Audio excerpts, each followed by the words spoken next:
All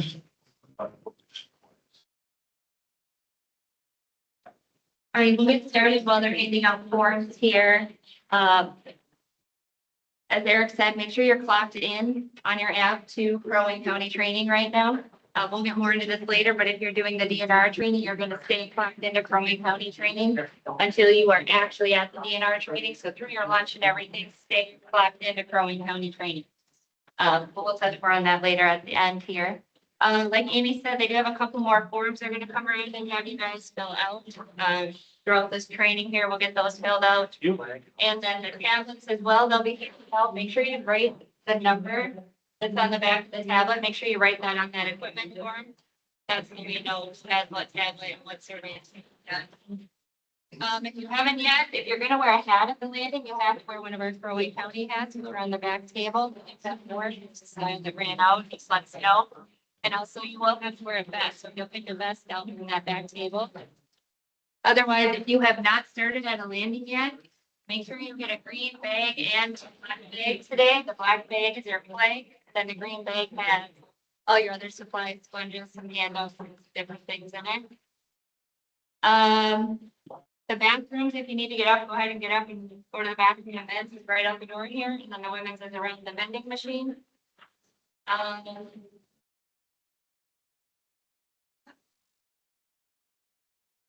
If there's anything else here, I don't think so. So I'll just kind of jump into it. We are going to record this just so you know, just for new inspectors coming in, so you don't have to come down here every couple of weeks as we hire people in town for 4 hours. We'll just have them watch this.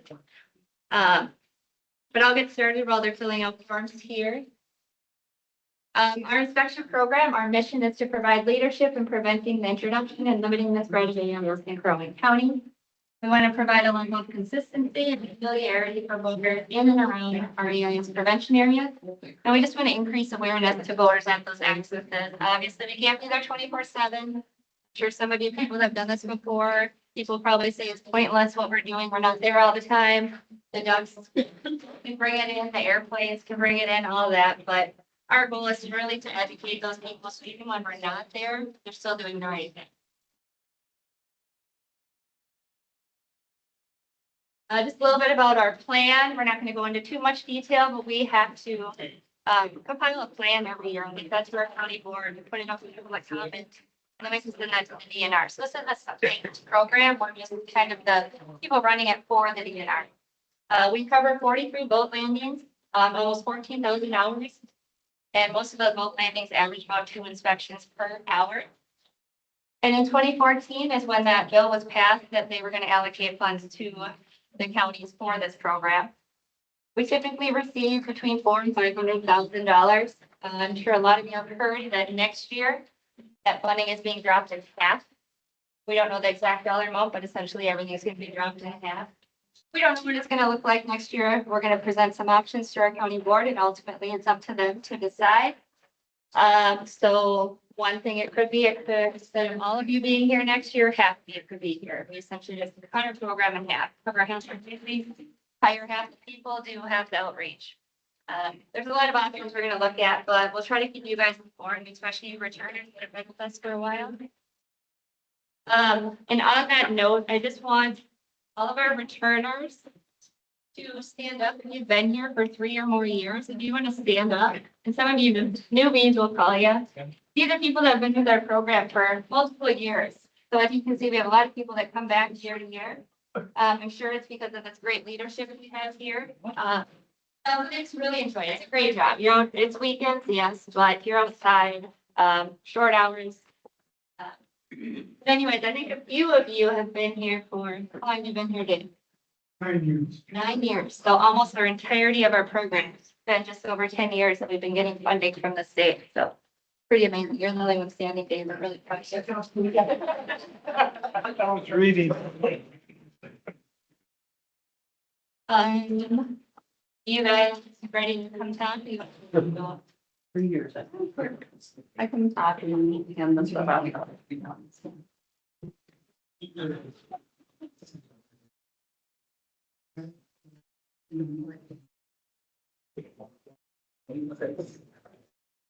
All right, so we covered 43 boat launches in the summer. So I know a lot of you with the interview return and know that the high risk are the red landings. So those are our top priority for us to make sure we get covered. And the reason behind that is they are invested. We want to make sure that that invested water stays there and that it doesn't leak. Potentially bring issues to different things like a very low risk who may not have anything in their right. There's medium risk, high risk, we only cover on Fridays, Saturday, Sunday. The medium risk we do on Saturday, Sunday, and then the very low risk is only on the holiday weekends. Aquatic invasive species, a lot of you already hopefully know a lot about that, especially from your DNR training you did complete. So I'm just gonna kind of walk through this. But average flow per hour in fact, within that 2019 to 24 at quarterly access, and that's kind of how we use the MASARC module. And that helps us kind of get an idea of what landings we need to cover every year and then go through that. So, we have a lot of ideas. I think we're in a school meeting with kids and there's over 260 lakes, not necessarily bodies of water that have streams, but 260 lakes in growing. We have a lot to cover that we try, but we do the 43 because they're the highest risk. Infested waters, we just went for the last couple of years. Unfortunately, it seems like every year we have a new infestation, but it's very minimal. So last year was a new body of water was Roosevelt, which is Cass County and Crow Wing County. So that's, in my opinion, pretty awesome that it's only one lake. Yes, we don't want that, but for the 260 that we have, one a year, hopefully we'll get less, but that's pretty awesome. And then this is the map we have for 2026. We do it every year. We have a different map. Kind of change it up. The big change we have this year is we used to have what we call orange landings, and then we had yellow landings. And the difference was we'd start some of them on fishing opener, and then we'd start some later after Memorial Weekend. But this year we changed our program and started all lakes at Memorial Weekend. We had some lake associations ask for what we call expanded coverage. So we had early covering those boat launches this season, and we just did that for returners this year. We have 2 decon units we operate. We used to have 3, but we now only have 2 in their mobile units. So we like to have with each mobile unit 2 level 2 inspectors at the boat launches. Essentially, they come into our office, pick up a truck, have the decon, which is kind of like a high pressure washer, and they drive to the boat access, and then they're there to do decons. You learn from your DNR staff that some of them are mandated, some of them are protocol, and some of them just don't need it, but it's available for them if they want it. I would suggest getting people to do it because then that keeps, especially if they're boat or lake hopping, then we can make sure that their boat's clean and ready to go on to the next lake, not potentially bringing something to it. So this is just kind of talking about what we are funding for. So we fund grants up to 34 lakes. So each lake association has an opportunity to apply for grants with us to, a lot of them do treatments for the water. So they do like irrigation on the milfoil to get rid of that. So we can do outreach programs. They go to schools and get funding from us. So they all put an application every year for this. So we do education outreach. We were at Cross Lake last week. And last week Cross Lake as well. And we brought a boat and then we kind of walked through on how to do an inspection and what they're looking for. We hid weeds and mussel, pretend zero mussels, but it was shells, but we hit them on the boat and had the kids work with a friend up here and go around the boat and pretend to be a boater and then pretend to be an inspector as well. And then we do like these little lake grants, and then we also have obviously inspections for the season as well. Who is who? So Steve is in the back there. He is our lead. So he helps facilitate the program in the summer. He is the go-to guy. He is driving around the boat launches in the summer. He's on all weekend long, Friday, Saturday, Sunday. Makes kind of a round each day. They try to cover everyone and see at least everyone every weekend. And then Eric's back there, and then I'm Amy, and we also run on the weekends often enough, checking out, making sure you're at the access, but also making sure if your tablet's broken, we're there to help. If it's really busy in a boat launch, we will help you get through that busy time. We also have had, me and another inspector did fishing tournament last year, so we're always available to help you all. Jessica was the one talking earlier. She is the supervisor of the program as well. Carrie is the HR, so she helps us set up interviews, does like paperwork, contacts you about that. And then Brittany in finance, or anyone in finance, but they're the ones, if you have questions about your paycheck or different things like that, Brittany in finance would be who you want to reach out to. All right, so for anyone that's new, I would like for you to take your phone out. This is what we call our inspector hotline. So I want you to add this number and just put AIS hotline. But that's the number that you need to add to your phone, and that will ring on all of our phones. So Steve will answer, potentially Eric or I will answer. It rings on, I think, 7 different phone lines. But you need to use that to contact us. So if you're going to be late to an access, if you have an incident that happens and you have to call the police department or something like that, you need to contact this number. If your tablet's broken, you're going to use that hotline, and more than likely someone will answer, maybe we're on the other line or something like that, so please keep calling if it's an emergency, otherwise leave a voice. Once we get done with whatever we're doing, we'll call you back. And we all have our own phones as well, but this is going to be the best spot to call, and we will get a hold of you no matter what.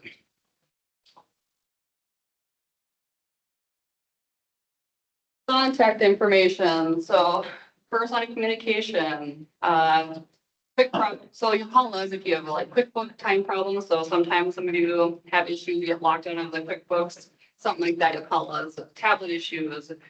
Maybe you have grabber sticks in your black bags. Maybe that broke and you need a new one. Just reach out to us. Scheduling and then public relations. So like if someone's at the launch asking questions for the public or something like that, you'll want to contact us on that. And then obviously not on if I think it's in here later, but if you ever call 911 for whatever reason, after you're done with that, please call the hotline so that we're aware of what's happening. There's been a time or two where we're like, we'll have the cops come back up here and then ask us questions if we ever knew what happened out there. So please let us know if you need to contact them.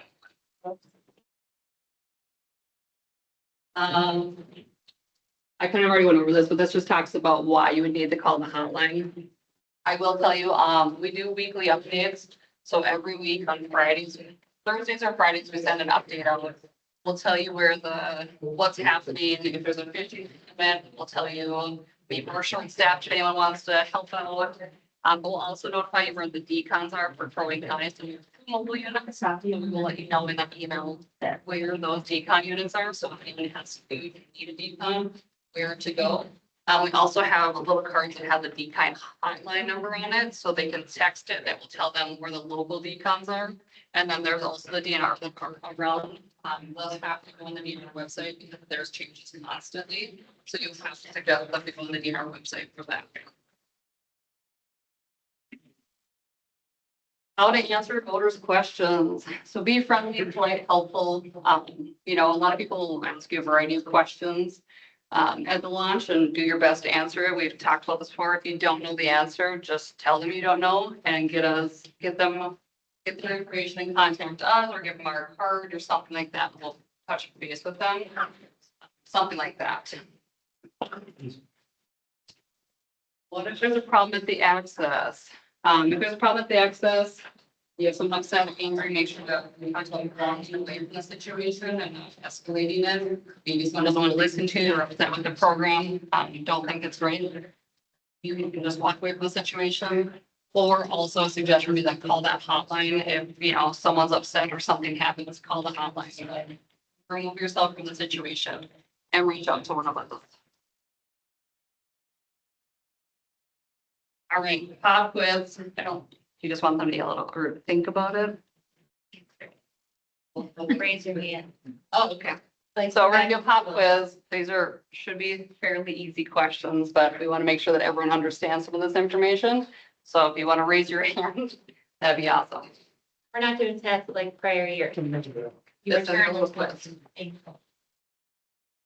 What should you do? Be clocked. Oh, what should we be clocked into right now? Got it. Where? Crow County. Yeah, Crow County training. Yes, so good job. If at the end of the world we can change it, but it's way easier if you just clock into Crow County training. How many lakes does this program cover every weekend?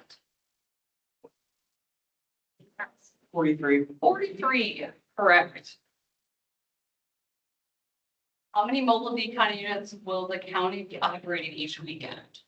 Baron, 2. 2, good job. I was like, don't tell me. What is the phone, so what's the phone number if you need to call for if you need help or whatever, the hotline, does anyone know? Or the last 4 digits? 218-824-1104. 1104, yeah, so I know that's probably a hard one, but that's the number you'll need to save in your phone, please. Who do you call first if you have an angry voter or a situation escalates? The hotline, yeah, so call the hotline, sheriffs. They're so in there, it's like angry, it's like hot that you should call them first, because we can't do anything. Okay, I was wrong. So yeah, I guess if they're like super upset by a situation escalates, call 911, but then contact us after. To get the next question. Okay. All right, so we're gonna kind of skip back to this. Brad from the sheriff's department, he's the recreation sergeant. He'll be coming in soon. And so I have his slides in here. Whenever he comes in, we'll kind of just pause and let him do his spiel. But we're just gonna kind of go through these until he gets here. Oh, back one. All right, you will access your schedule through QuickTime through the app. So like we talked about, many of you had interviews. We don't do printed sheets, so it's all through the QuickTimes. This is obviously a little bit different looking than what yours is, but we're going to talk about the clocking in, clocking out, your schedule, how to submit your time off, and then how to submit your time sheet. Time sheet is a huge one, everybody. All right, so most of the time when you clock in, it should already prompt you for what lake you should be in, because it noticed your schedule starts today and it should already prompt you. So this is kind of a background way if somehow we called you and said, hey, you need to move to this access. We switch to go under this and like hit the job, and then it pops up with all the accesses that we cover. And then you go into the area it might be, and then you find the lake. So this one is Bay Lake area, and you'll be in Bay Lake.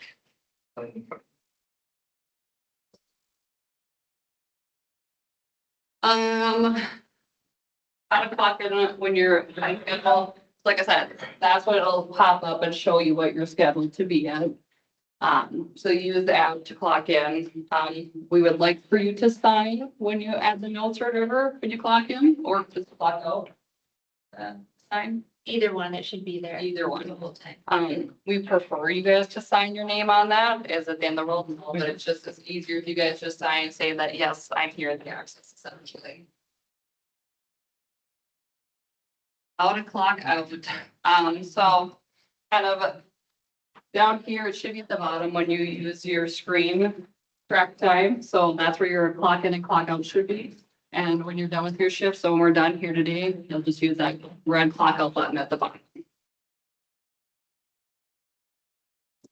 So this is very, very important, how to submit your timesheet. So a lot of you are new. We will send out the tutorial pages for the first couple of weeks. But essentially what you're gonna end up doing is at the top, at the end of the week, so we have to submit times every Friday. Payroll is every 2 weeks, but we need to submit our times every Friday. So at the top, you're gonna have the 3 little dots. You're gonna click on that.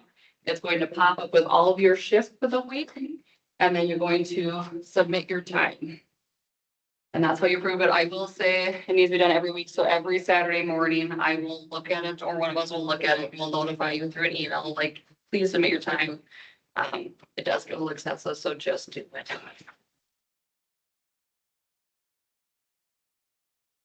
Then it talks about highlighting them. So the big thing you want to remember with this is when you're submitting your time, you only want to go for that week. If you go, you know, you're like, well, I'm gonna work tomorrow, you should submit your time on a Thursday, and you're gonna submit Thursday and Friday, you'll get locked in the system. So you only want to highlight for that week what you've completed. Requesting time off. So there's the option, you know, some of you like to email, please don't email me because I might lose it in my emails between 20 emails I get a day. please go to the more button on the app. And that will pop up for time off request. And then you can add the days on there and it will get sent to our inbox and then we can approve the time off. It depends on if it's less than 2 weeks, we might not be able to guarantee that. Or if it's a holiday weekend, we already have too many applicants or too many staff asking for the time off, we won't be able to approve it.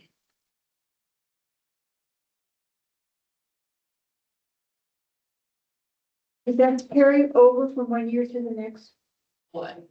the time off? No, it's paid out at the end of every season. So Yeah. you have a PTO left. Okay. So inspectors will accrue paid time off at a rate of 1 hour for every 30 hours worked. So then 0.033 hours for every hour worked. So we can use it in half an hour increments and then use if requesting a time off. So if you ask for a weekend off, unfortunately, there's not a way for us to hold on to it paid at the end of the season. If you ask for a weekend off, we have to use the time built up or time built up for the paid time leave that you would have to use that. So there's not an option to wait to get it at the end of the season.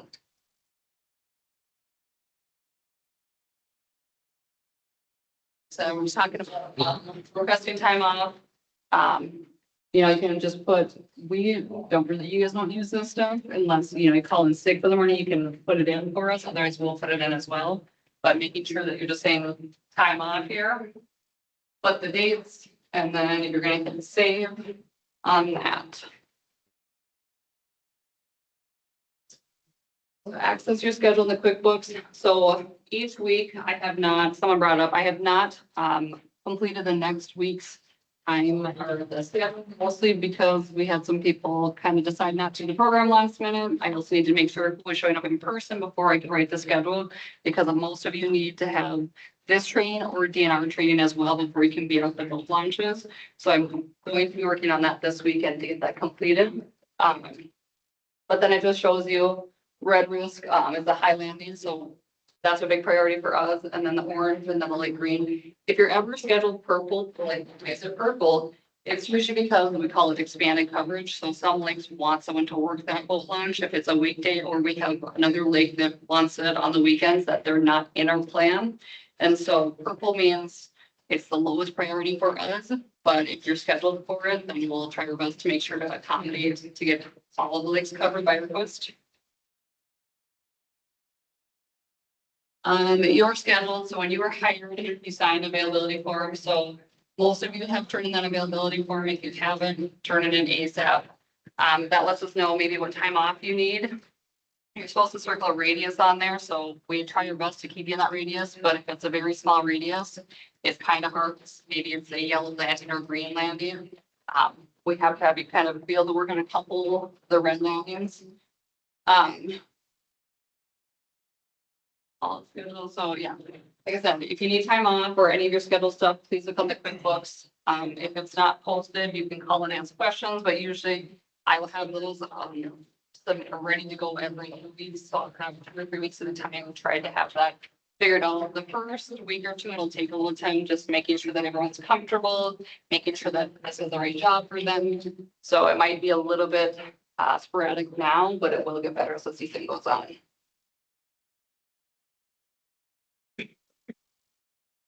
Like talk about, we schedule at the accesses close to your house. Sometimes what happens is we have someone call in sick or a situation happen.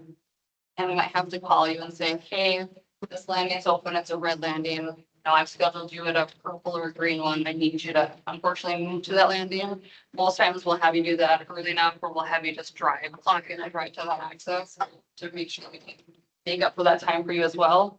Like I said, staff landings are staffed under risk priority. So red landing is our top priority for us. We want to make sure all those are covered, and it kind of goes down from there. Maybe you hate that access, and we try our best and accommodate all the time in that. Check your QuickBooks often, because I will probably be working the schedule, making some changes tonight as well, just because of how the decon lays and some people didn't get all their stuff done. So then I have to change the schedule to make sure that we have that figured out. So we try to notify you if we make a big change, like on the last minute. but please check your QuickBooks often before you go to the access. I would say even the morning of, check it before you drive there to make sure that's where you're still scheduled. Your schedule, your building changes or varies, let us know. So sometimes you understand and you thought work 4 days a week and then all of a sudden it gets to be too much. And you'll be scheduled them, changing it to Saturday, Sunday only. That's fine. Just let us know because otherwise we'll schedule you and we'll have no idea of those changes. Limited availability continues. Time request app, we'll do our best. The time off that you've asked for, but if I have 20 people after the same day off, there's a pretty good chance I'm gonna have to cut it and say, sorry, I can't let you have the day off.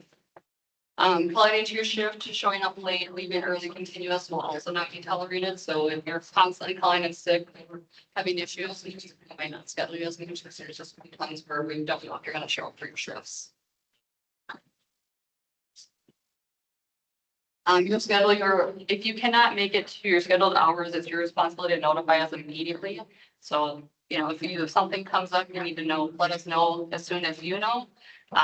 Or you're sick, we don't want to have to call you at 10:30 and wonder why you're not at boat access, and that's because you didn't feel well. It's your job to let us know as soon as possible. If you're going to be late, please call us. We let you know that, hey, I'm running 20 minutes late. It's a rare occasion, then we like to know about that. So then when we start in the morning, when we go to that full lunch, if you're not there, then we want to know them. If you're accepting last minute or leaving early or making changes, this won't be tolerated as well. So you just need to make sure that this is a seasonal job and that we need you here. If you are ill more than 3 days in a row, you will need to go back so the doctors know. So, if you're out sick with something and very unwell, then we get doctors know, please. All requests must be submitted in quick times at least 2 weeks in advance. Otherwise, we won't be able to guarantee you what will happen from there. You may not exceed more than 40 hours a week. No overtime is allowed. It's a rare occasion if you get overtime, and it's usually on 4th of July if you get it. But other than that, we don't do 40 hours a week. Our shifts are 8 hours. So we do guarantee, Saturday, Sunday, and most Fridays that can be scheduled. We do have weekday shifts available, so there is room for extra shifts. And likely then if you want, that would get 4 shifts, no more than 5 shifts. Unfortunately, we don't like to do that unless no one else wants the shifts. Your shifts will begin at the end of the work site. So when you get to the access, you'll clock in, and then when you're done, you clock out, but you should stay there the whole shift. You can't go and use the bathroom. I don't know if that was in there, but we do have accesses that have bathrooms and we have some that do not have bathrooms. I think we'll get into this in a little bit, but just in case we don't, you have quick times and you can post little notes or comments in there. So you can say, hey, leaving access to go use the restroom. That's helpful for us. So then if the access and you're not there, we go and look at our thing and say, oh, they said they were going to use the restroom or grab a quick lunch. We know why they're not here. If we don't get a call or see that in the QuickBooks, then we just don't know where you are. We'll be calling, but please use that as a helpful tool for us and yourself.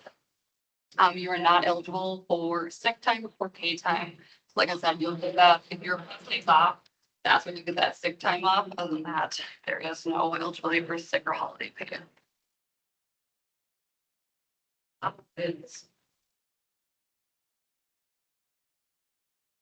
What app do you use to clock in and clock out? Check your schedule and request time off.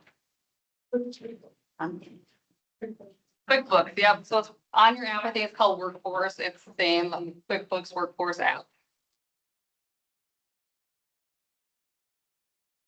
Do we send you your schedule each week? Yes. I mean, it's No.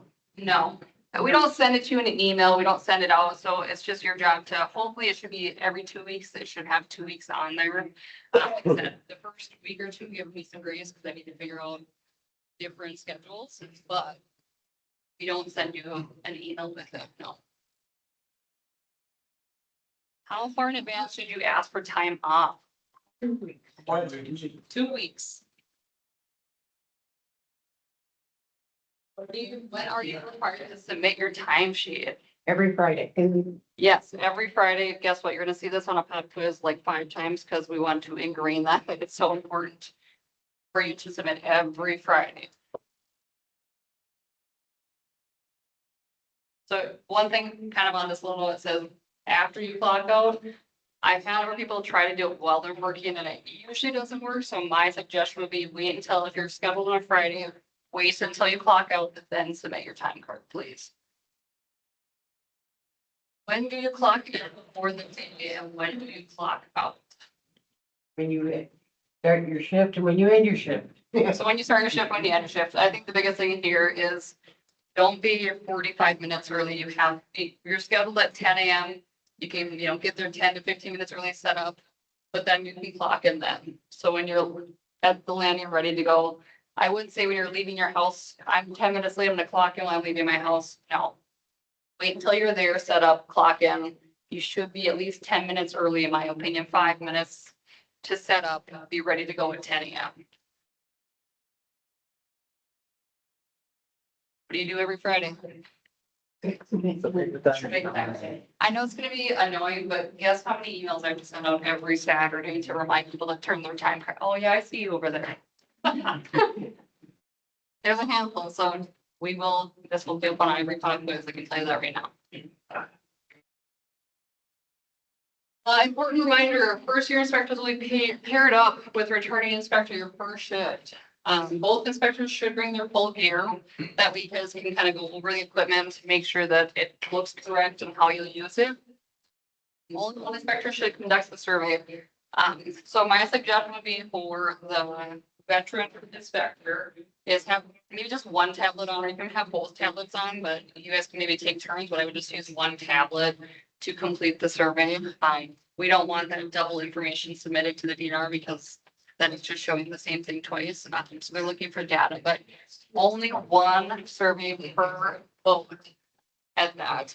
The inspector should learn the process and assist. We don't want it to build comment. Returning inspectors will clock in and clock out the access. So new inspectors, that clock it button, we have CWC training. There's also a double up training option. So anyone that's working tomorrow and is a new inspector, we'll have you clock in as double up inspector.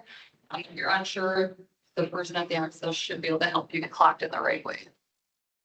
If you also, another thing, if you, at the end of your shift tomorrow, I will tell you the first little bit, you might be a little bit nervous. It's something different and new. By the end of the shift, you should feel pretty comfortable working at that boat launch and that you can do surveys also.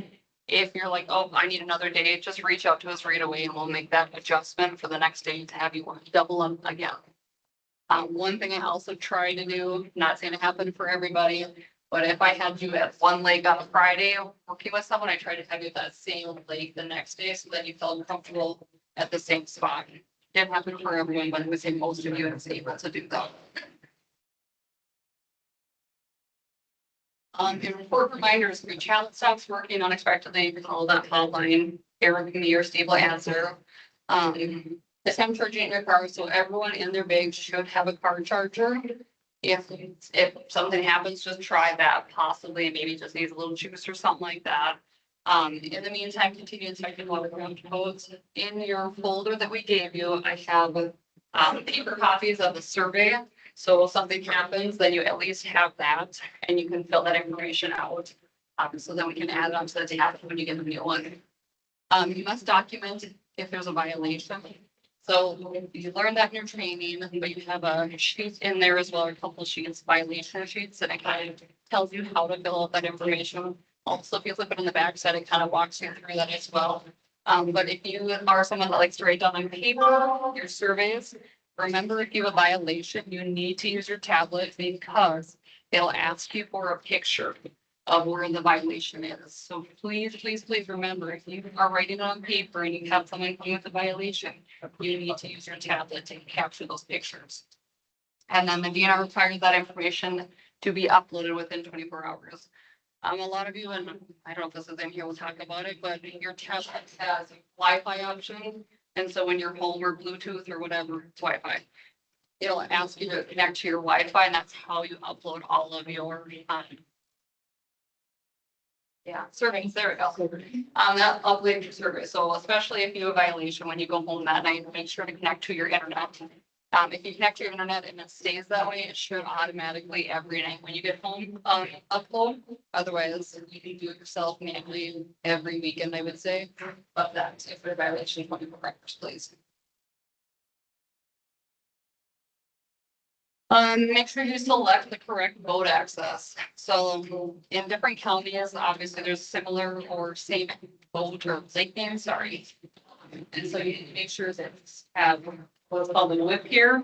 So the first couple numbers is 1-8. That 1-8 stands for Crow Wing County.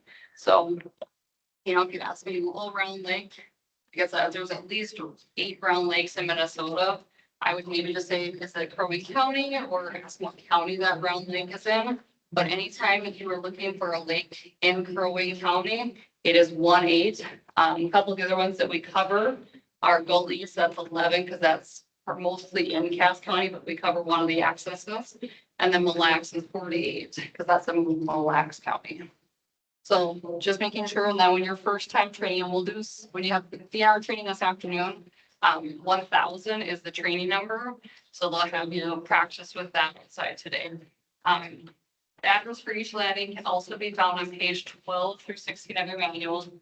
Your manual, not in there?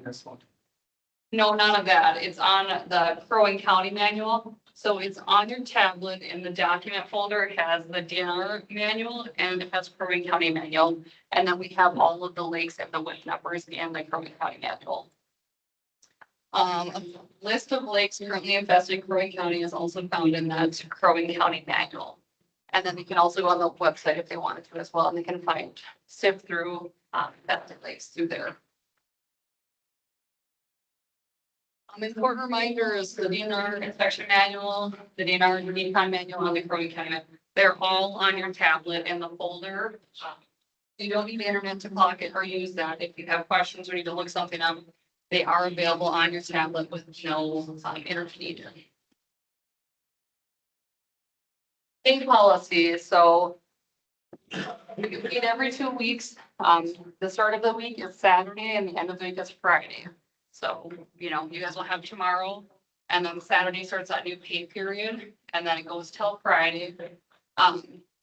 Your responsibility to submit your time card accurately. So we go through them and just make sure that they're filled up correctly, but please make sure you're filling it up correctly.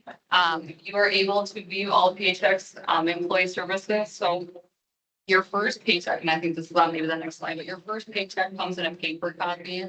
I don't know why, but that's what they do every year. Even when you return, the first paycheck is a paper copy that's mailed to your house.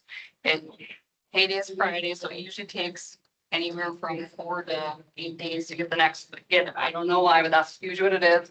And then after that, that'll be direct deposit. On our website, we have this ESS, so employee self-service, and that's where you can go then and see all of your paychecks, you can look at the pay stubs. We won't mail any of that stuff after the first paycheck.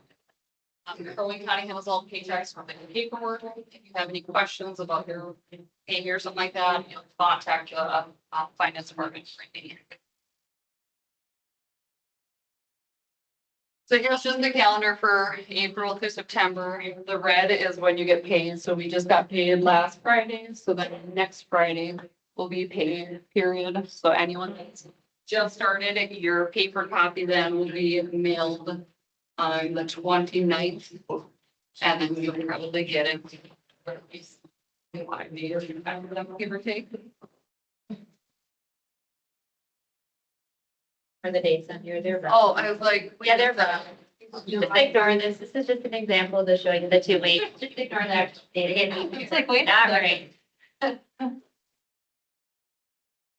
So yeah, payroll, your first check is the paper check, all paychecks fine will be direct deposited, no pay stubs will be mailed to you. You have to use that ESS system to check out or look at your pay stubs. I had someone else ask this not too long ago, but when it comes to the end of the season, your W-2, so you can, your address is on this ESS site.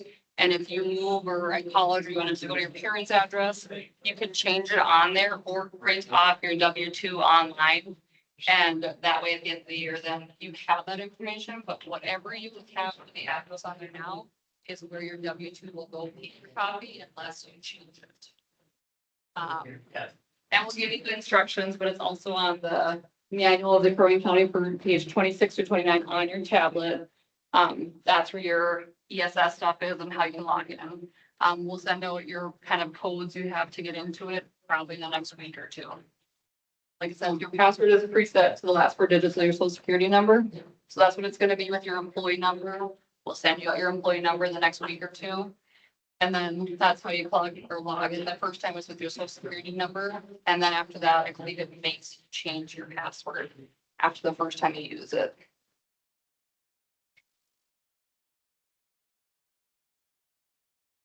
Here's the ESS system that you'll log into. Username is going to be your employee number, password, last for your social. Then when you log in, last you change it, but this is kind of how it'll pop up with your paychecks. And you are able to look at it. Then you'll be able to look at W-2s from previous years or any other information you may need to see. Also, if you need to change pay stub, you should be able to do it here or call the finance department if you're looking. Pop quiz.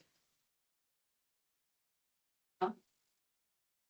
He must have, I did send him an email, so maybe he did forget. Okay. Correct. You want me to go, Jessica? And I don't think you're gonna get on the email, but you can check. Oh, is it? Oh, really? So you can shoot him a message if you want. Shoot him an email. Oh, I can. I have a question in. Yeah. We were wondering, I would ask if we are getting our paycheck, the ones that have started already. So the ones that have started should have gotten a paycheck on Friday, but it was paper, so no one's received them yet, so they should be in there. Okay. You figure them this week, otherwise next week. If you Yeah, don't get it by sure. next week, then call us, but you're not the only one, no one's received them yet. Yeah, if anyone's return wise. So the first one paper? Yes, every year. Oh, I forgot about that. Okay. So if you don't see it by, I would say, next Tuesday or Wednesday, call us and we'll contact HR, contact with, HR/finance. So the first electronic is the 29th? Yes, or when I go Fridays, because I don't matter days, he said it's wrong, but yes. Your next paycheck for any return that started earlier will be, deposit next time. When there are two inspectors at a landing, one a veteran, one a trainer, what does each inspector clock in as? John, I'm gonna pick on you. But Rick returner clocks in at the lake, if the trainee does double up trains. Nice, good. Yeah, so the veteran clocks into the landing, new inspector and double up training. Only one of you does the surveys. If there is a violation, what must you do? Get a hold of you What within paper should 24 you hours. fill out? The normal paperwork, but to get a hold of you guys and make sure it's. Yep, that's what I was saying, I maybe did touch base on that, but if you have a violation, you must fill out the document, so it's a paper in your folders that we sent out. And then you guys will upload that survey and you'll reach out to us because we need to collect that paperwork, or another option that works just as well is if you have a violation with paperwork, please, you can take a picture of it and email it to us if you want. That way we don't have to track down, but yes, someone needs to get it because then I, from there, have to send that violation paperwork to the DNR and then the DNR will potentially talk to them or something like that. Yes, Martha. Is it faster for us to just email it to you that way than, It is way easier because then I have it, but otherwise I still want you to fill it on paper. right? But you can send it in email to us or we'll stop by and get it, either one, but yes. Do that and then make sure that you have the tablet that you're taking a survey with because you need to take the pictures and then you have to upload that online within 24 hours.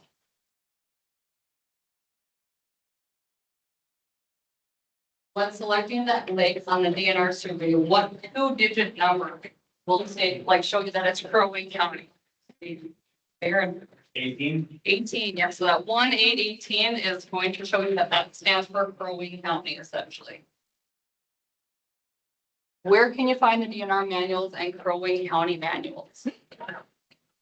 On your iPad. On your iPad, yes. In the file folder on your tablet. Like I said, you don't need internet to access it, but it's available if you want to look at something.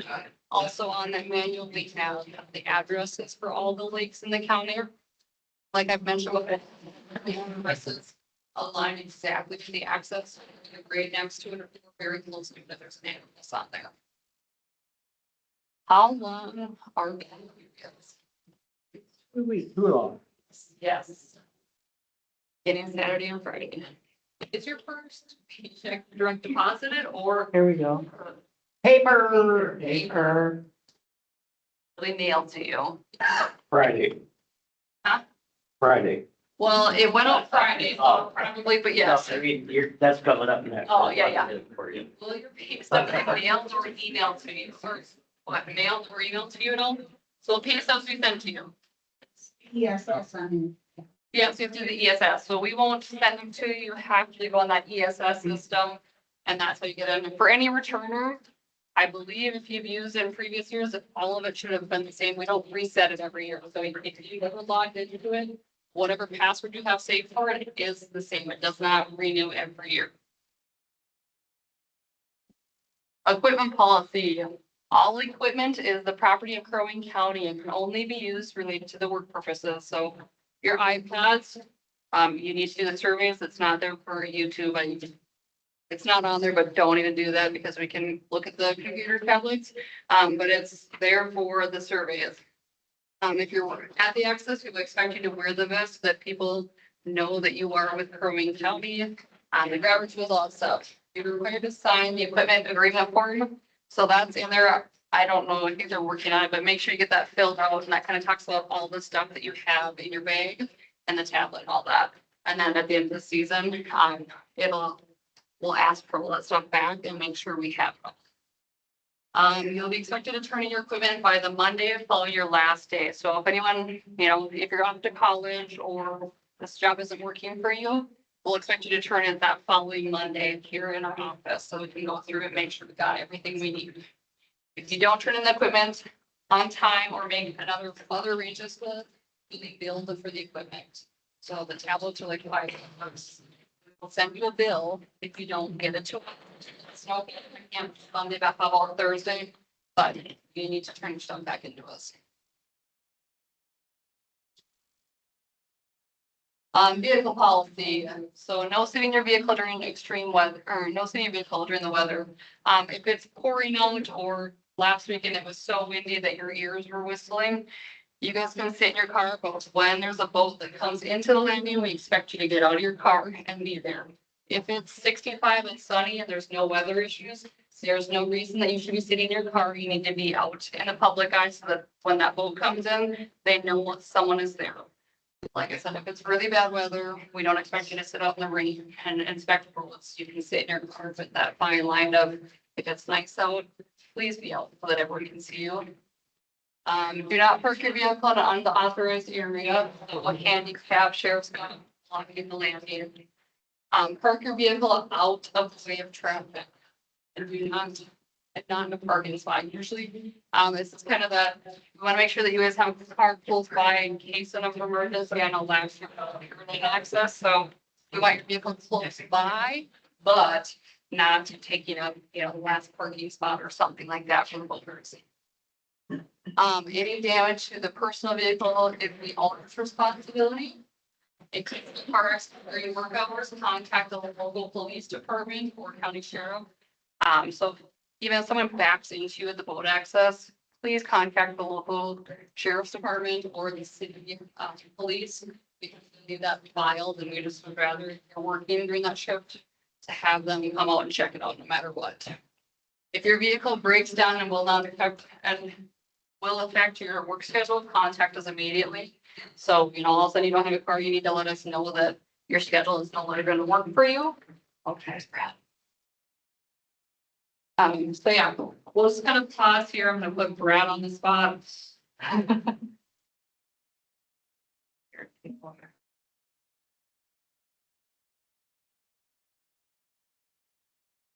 you want the microphone? I'll just talk real loud. I think yes, use the microphone for people who can't hear it. Oh, gotcha. Okay. There we go.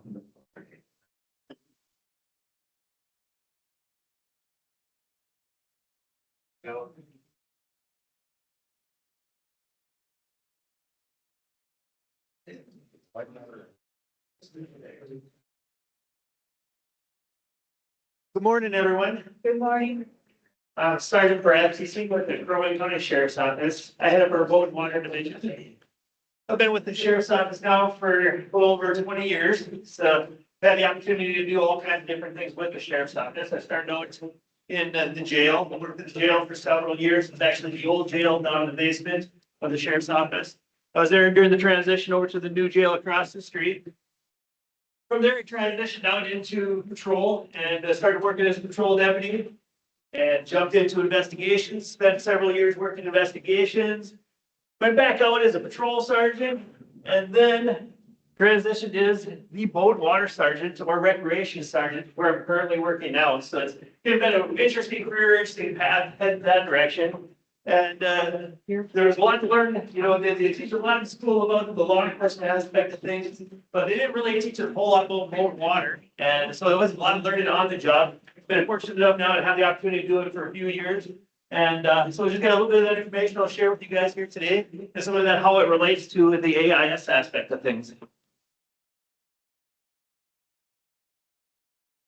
So yeah, obviously, we're very fortunate to live in the Crow Wing County area. There's over 400 lakes in the area, over 75 rivers, 2,000 miles of shoreline, with approximately 100,000 acres of water. So that's a lot of water out there, a lot of ground to cover.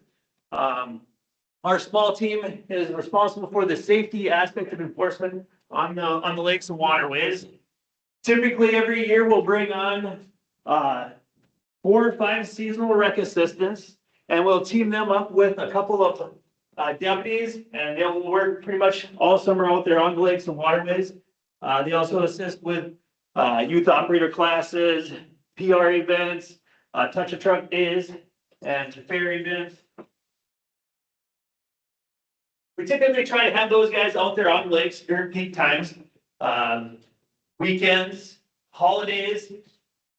We want them out there basically when the people are out there actively enjoying the lakes. It doesn't do any good for the citizens if the rec deputies and the boat and water guys are not on the water when the people are. So we strive to do that, but it is obviously very challenging as far as the scheduling aspect. So we do work our guys pretty hard. We try to keep them out there during those peak times. So in addition to being on the water, we touched on that they do some education classes. So we partner with several of our lake associations, and we historically used to be the youth operator classes. Now it's just a watercraft operator permit. So we're actually expanding that age. It used to start at 12 and then go up to that 17 area. And then once you turn 18, you didn't no longer required to have it. The state recently changed those rules, and we're kind of growing that program a little bit more. That program also is offered online. There's a fee that you can pay and take that program online with the state. One nice thing about the program we offer, you get the same permit, but there's no fee and it's in person. So depending on your learning style, it's a unique opportunity to have options as far as the learning goes. Again, we primarily focus on the enforcement and the safety aspect of things. We strive to be on the lakes where the people are at.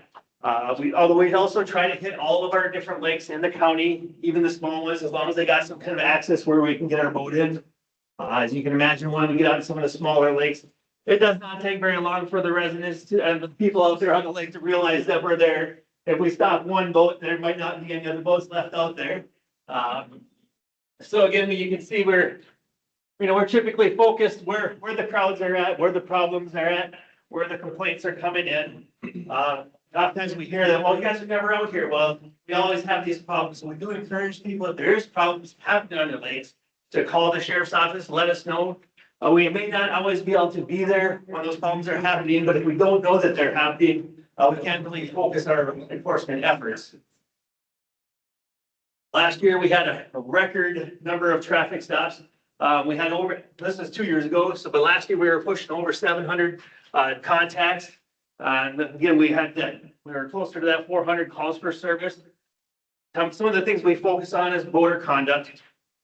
We get a lot of complaints about people driving too close to the shoreline with these big wake boats. We're trying to address that on a one-on-one basis when we see those violations. A lot of slow no wait violations in the channels, rules of the road violations. We also respond to crashes, dock disputes, noise complaints, trespassing. So they definitely do keep us pretty busy through the summer, just with those basic enforcement aspects of things. Oftentimes this time of the year, one of the easy stops for us is registration. People oftentimes forget to put their new registration on. They're just getting started for the season.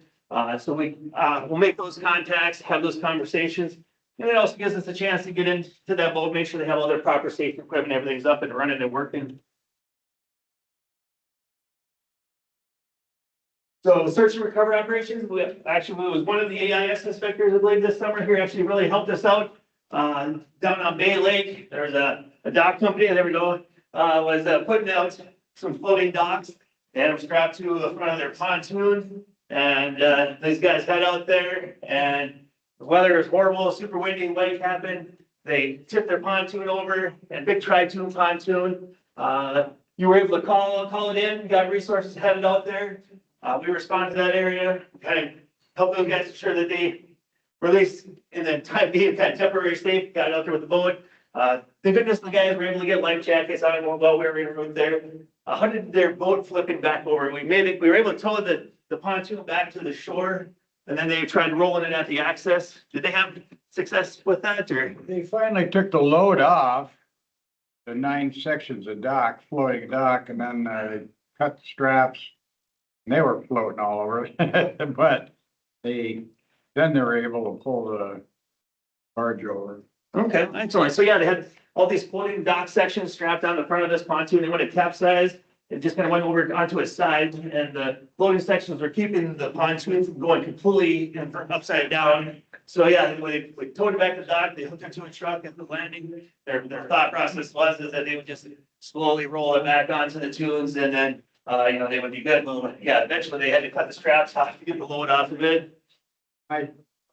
Hindsight, I should have called when they took off or left the landing, because they had that big load in front of the driver, and it was about 9-10 feet high up, sitting in the air. And they had his passenger, his coworker, standing on top of the load, telling him where to go. So this is a perfect example of doing everything wrong, leaving the access way overloaded and proper loading. They can't see what they're doing. Obviously, turning into a huge hazard. Thankfully, aside from thankfully nobody was hurt. So it could obviously went a lot worse. And I want to thank you again for giving us the call and getting us rolling that way. But guys, it's amazing what some people will do. You guys see it all the time at these accesses.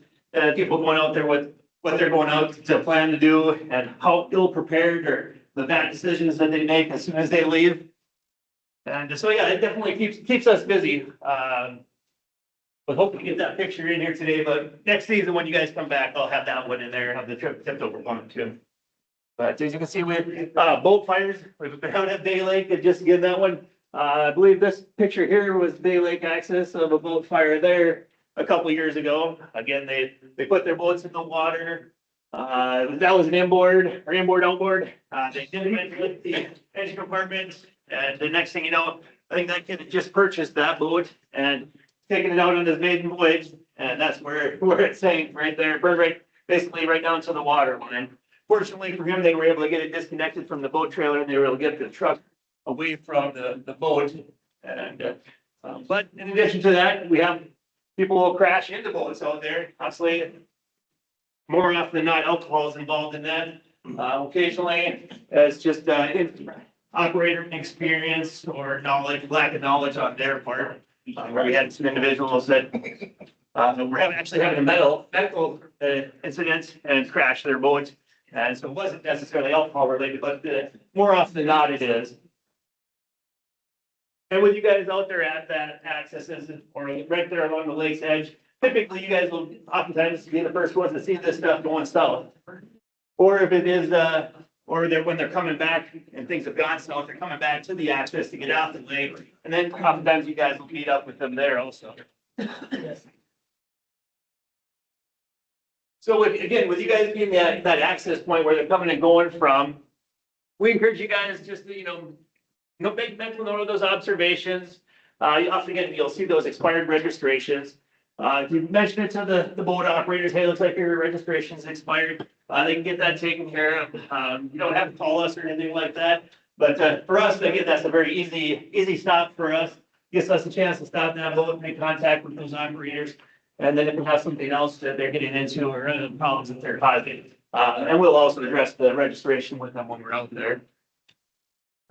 If you see those boats that are overloaded, or they have them, the dock section is kind of stacked, as far as overloads that way, but oftentimes there'll be those pontoons, especially like around the holidays. 4th of July, they'll have those pontoons going out with way too many people on there. And, oftentimes they don't even have enough life jackets for all the people that are on those boats. And when you guys see us heading out there, if you see something worth mentioning, feel free to let us know that, hey, we had a fishing tournament head out here this morning. They're scheduled, they're scheduled to end here shortly. It's just good for our guys to know that if you guys see something and you see us going in, we encourage our guys to talk to you guys, just, touch base, see how things are going so far that day. Sometimes you'll have unruly individuals that go out there through the access. By all means, let us know, and we can keep an eye out for them if they're out there causing problems or not playing by the rules here, kind of thing. So as far as the AIS violation goes, so if you do run across those violations, again, from our boat water aspect of things, they do keep us spread pretty thin, and we focus on that safety aspect of things. So oftentimes for our small division to pull out of lake or respond to an access for an AIS violation, it isn't always in cards as far as manpower and resource of their availability. So we do encourage, when you do have a potential violation, contact your supervisors and let them know what you have. We oftentimes like to defer those to the DNR. Sometimes the DNR will kick those back to us, and then we'll assist what our manpower is and respond accordingly. And we're honestly still willing to help out when we can. So it's kind of, again, a case by case basis. Hopefully you're going to see that people are becoming better at the AIS aspect of things. They're becoming better educated. Hopefully they're following the rules a little bit better. Sometimes I know there's some individuals who just seems like they go out of their way not to follow them, but if you do see a problem, we do recommend getting the registration numbers. If the boat's going out, getting the description of that boat.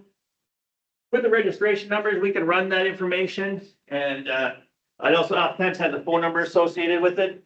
So even if the people that are going out there on the lake aren't operating the boat typically, and we don't have anybody actually in the area, a lot of times we can call that phone number. It might be grandpa's boat, and the grandpa might have a phone number for his grandson that's out there operating that boat. And we can kind of address some of those situations that way, depending on what they are. Or maybe you have a whole boatload of teenagers that don't even look like they're close to being 21, all heading out there with nothing but coolers of beer and everything else. And, it's a pretty good indicator that obviously things are not going to be good while they're out there. So just again, that's the things worth making mental notes and potentially contacting us or letting us know about those things. As far as alcohol goes, alcohol on lakes, it's kind of unique. Unlike in a car, you can't drink and drive a car.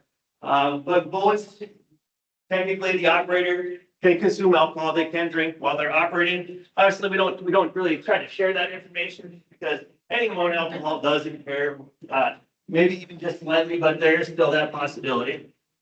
So that's a unique challenge from our side of things because when we have an individual who maybe is even drinking the beer in front of us, we have to be able to show that impairment. So that we get several calls throughout the summer that, oh yeah, we had a boat. We saw that the driver had empty beer cans in it and he was drinking. Okay, well, did he look like he was impaired? Was he, having trouble walking? Occasionally, you guys will have these guys come up at the access and they can barely get out of their boat and there's just nothing but beer cans all throughout. And they stumble over to their truck and they're, it's all they can do to get into that thing, let alone back it up to the access to try to look things up. And that's an excellent example. When to give us a call, like, hey, we got a drunk boater here, he's trying to leave, he's trying to get his stuff on the boat, get loaded and go. And keep in mind, it does take us oftentimes a little bit of time to get resources there, so if you see something like that, by all means, give us a call 911, let them know what you got going on, and we can get resources started there.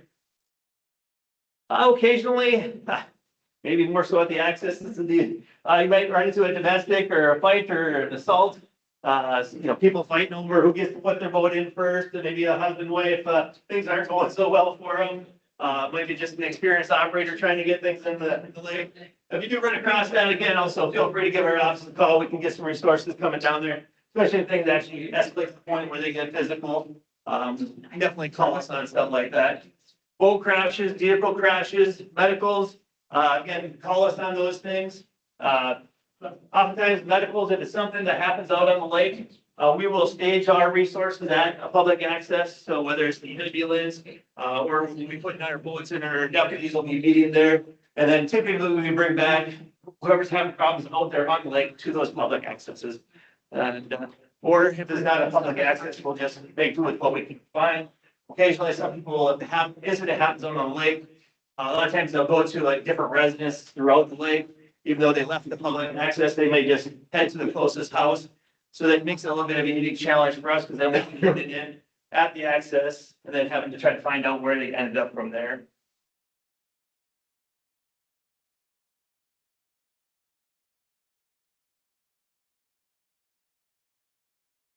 So safety is tantamount. We don't want anybody getting hurt. They don't pay any of us enough to go out there and get hurt doing our job. So definitely don't put yourself in a situation, things escalate. You get some disgruntled operators. Just try to use those verbal de-escalation skills. Get as much information as possible. Vehicle plate, boat registration, person's description. If things continue to escalate, obviously request an officer. Keep in mind, again, that response time, and then also let us know the type of response. If it's just a verbal confrontation, and maybe sometimes they'll still follow your directions, even though they might not be happy about doing it. And then you can relay that information to us, and maybe we'll have a more routine response. Or if you need us lights and sirens, don't be afraid to ask us to step it up. Hey, get your way there. Looks they're about to throw down or they're gonna fight. Go ahead. On the last subject, what if someone's clearly impaired, but they're on something like a kayak or smaller boat? Good question. Question about if they're on a boat that does not have a motor, so something like a kayak or a paddle boat. I guess there's no restrictions from operating those while intoxicated. Obviously, we strongly recommend against it. But yeah, if it doesn't have a motor, there's no prohibition from being intoxicated while operating. Yeah, it gets to be a little bit convoluted, even though, they're out in public, as long as they're being paid while they're out there in public, if they're being disorderly, things can escalate from that aspect of things.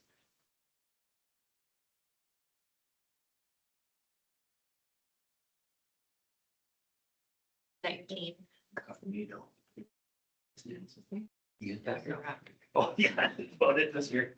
Actually, here recruiting some here. Yeah.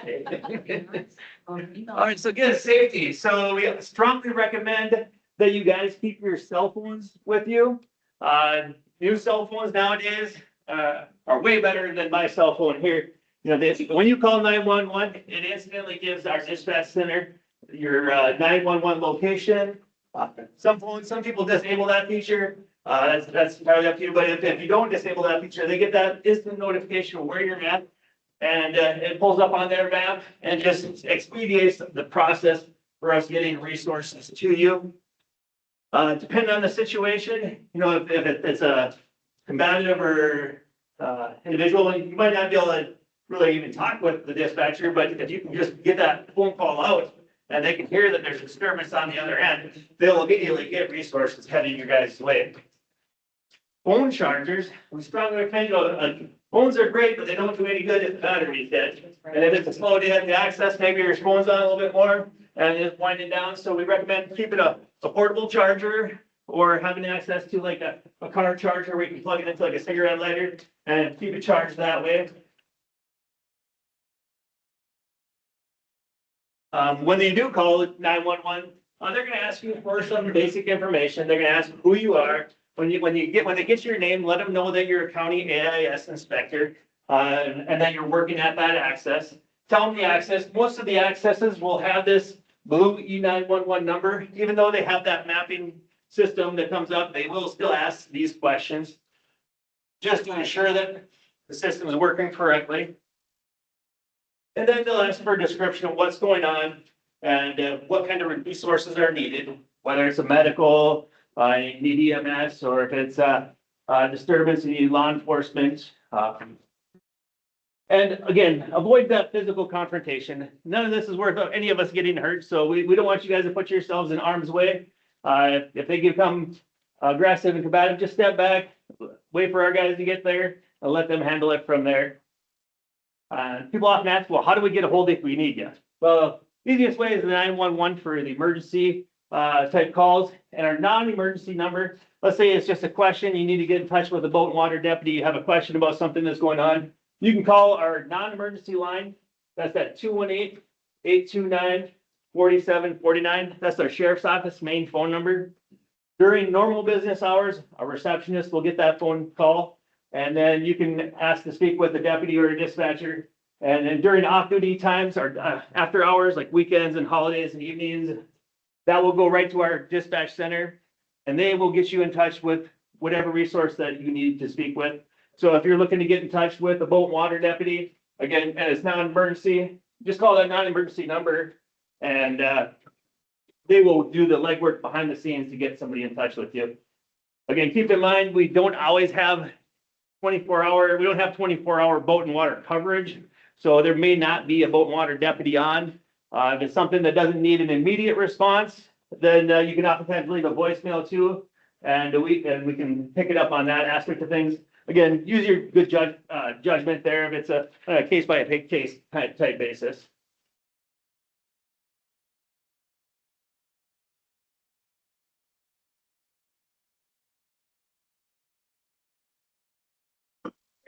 Well, we'll open it up here for questions. Yes. Mine is kind of a off-base one. I had a boater come in last weekend and ask, why do we take the license plate number instead of the trailer number on the boat? Well, that's a good question. Why are we tracking the registration on the boat and not the trailer information? That could, Transportation, the actual boat itself.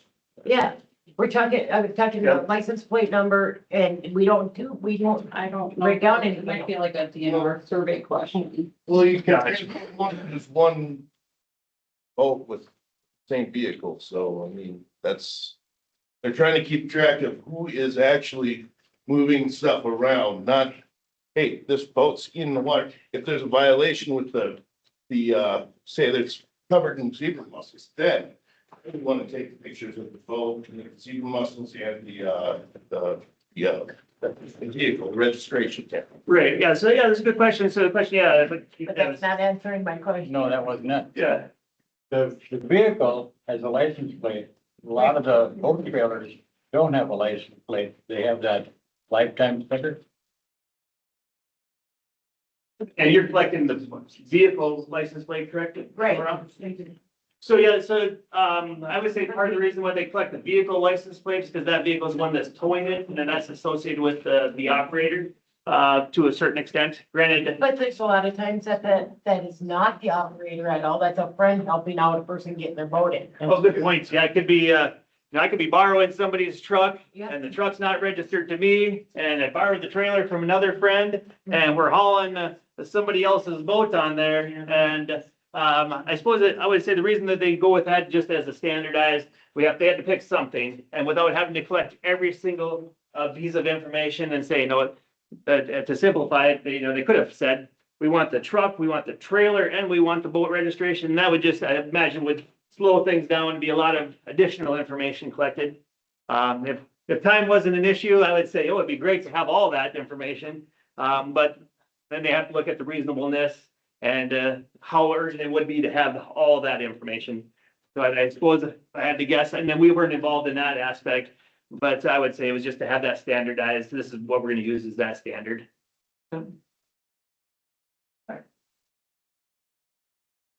Any additional questions?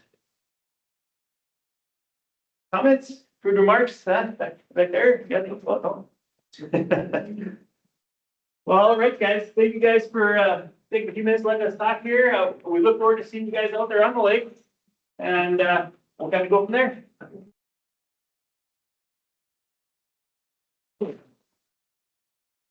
Yes.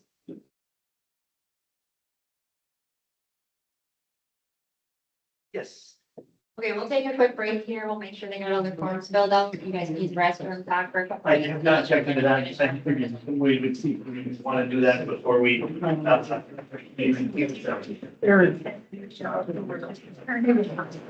you need the flyer. I knew. I called it. Yeah.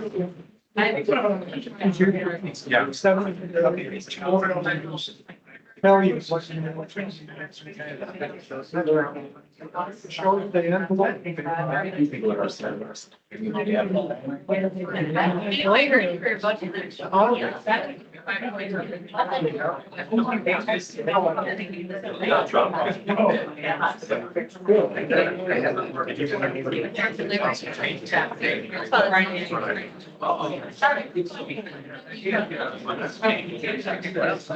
I hear ya.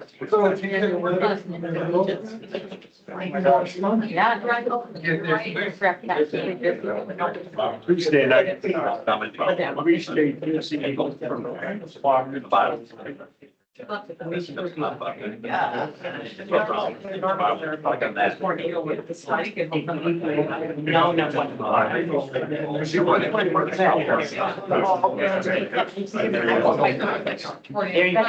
Jamie just asked me if I want to. I don't, I said, you get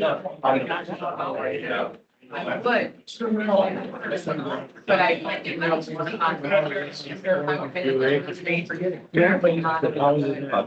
Check it out.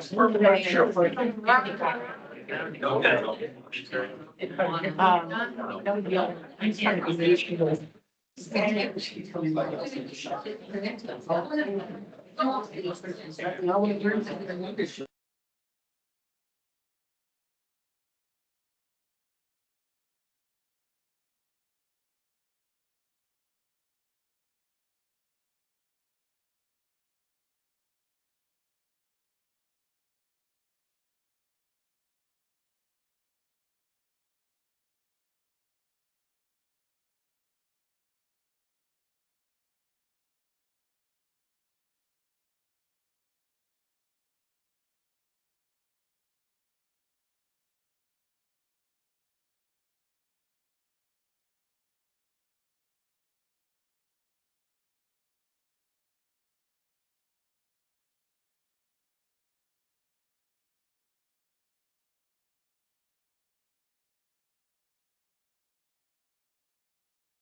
Information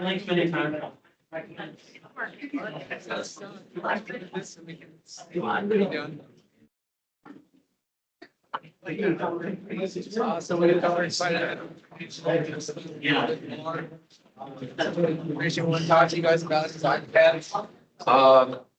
You know, pretty much surveys. There is a way to connect to your phone and use the Wi-Fi on there, but some people don't weird sites. Yeah. When you I think we have questions on this. Your iPad should automatically upload your surveys to in our website. Sometimes you might, as soon as you connect to the Wi-Fi, you might just do it. Other times you might have to click on that app. And then you'll start seeing the numbers go down on it, but it should automatically do it. If it doesn't do it, we might have to take a look at it and see if there's a button that is not pressed on the settings side, but it should do it on its own. Page 38 of the manual, you'll have some more information on the iPad. This use it for mobile phone policies, we use our phones to track our time, to plug in, make sure that we submit our time sheets. Limit your calls when you're at the access, we're there to make sure that, we check on the boats, we talk to the inspector we're there to educate the public, so if you're on a call, it's probably not gonna look very good, and we'll probably hear about it. QuickBooks, I think, we went through all that information here at the start, so if you have any questions on that, just stay a little bit after. I think it's a little bit more. Don't use it while you're doing inspections.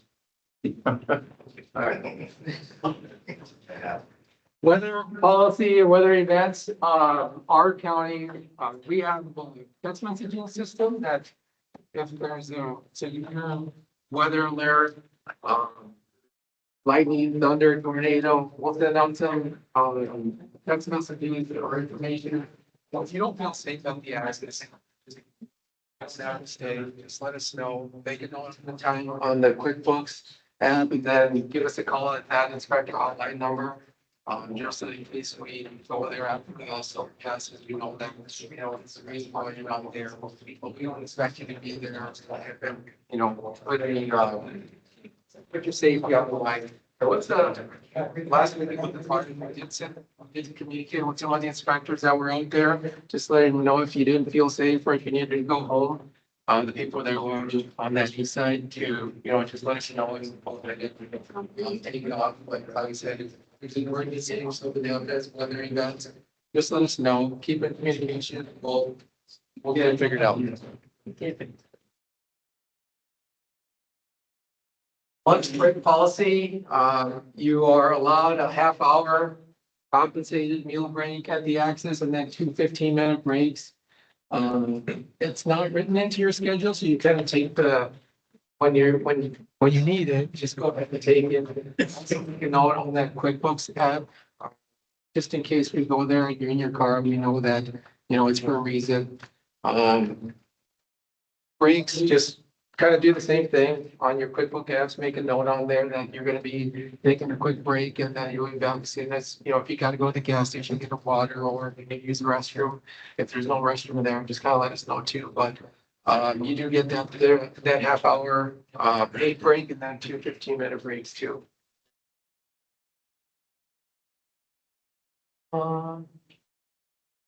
If you end up getting hurt at the access, obviously call 911, get emergency services going towards your location, and then if you're able to, just give us a call right away or as soon as possible, letting us know what happened, so that we can do a first report of injury, and then an accident investigation is, that's kind of what it needs to be done within 3 days, that incident investigation, and then that first report of injury is paperwork we need to fill out as well. But let us know as soon as it happens if there is an issue, we want to make sure that we have all that stuff documented just for your safety and for our coverage as well. both of us, or Amy and I, or Jessica will sign the forms, and then you guys will sign the form as well. And the forms are located in your manual, and I think there might be in your folder as well, so if you want to take a look at that, and if you have any questions, just let us know, but if you do get hurt, just let us know right away.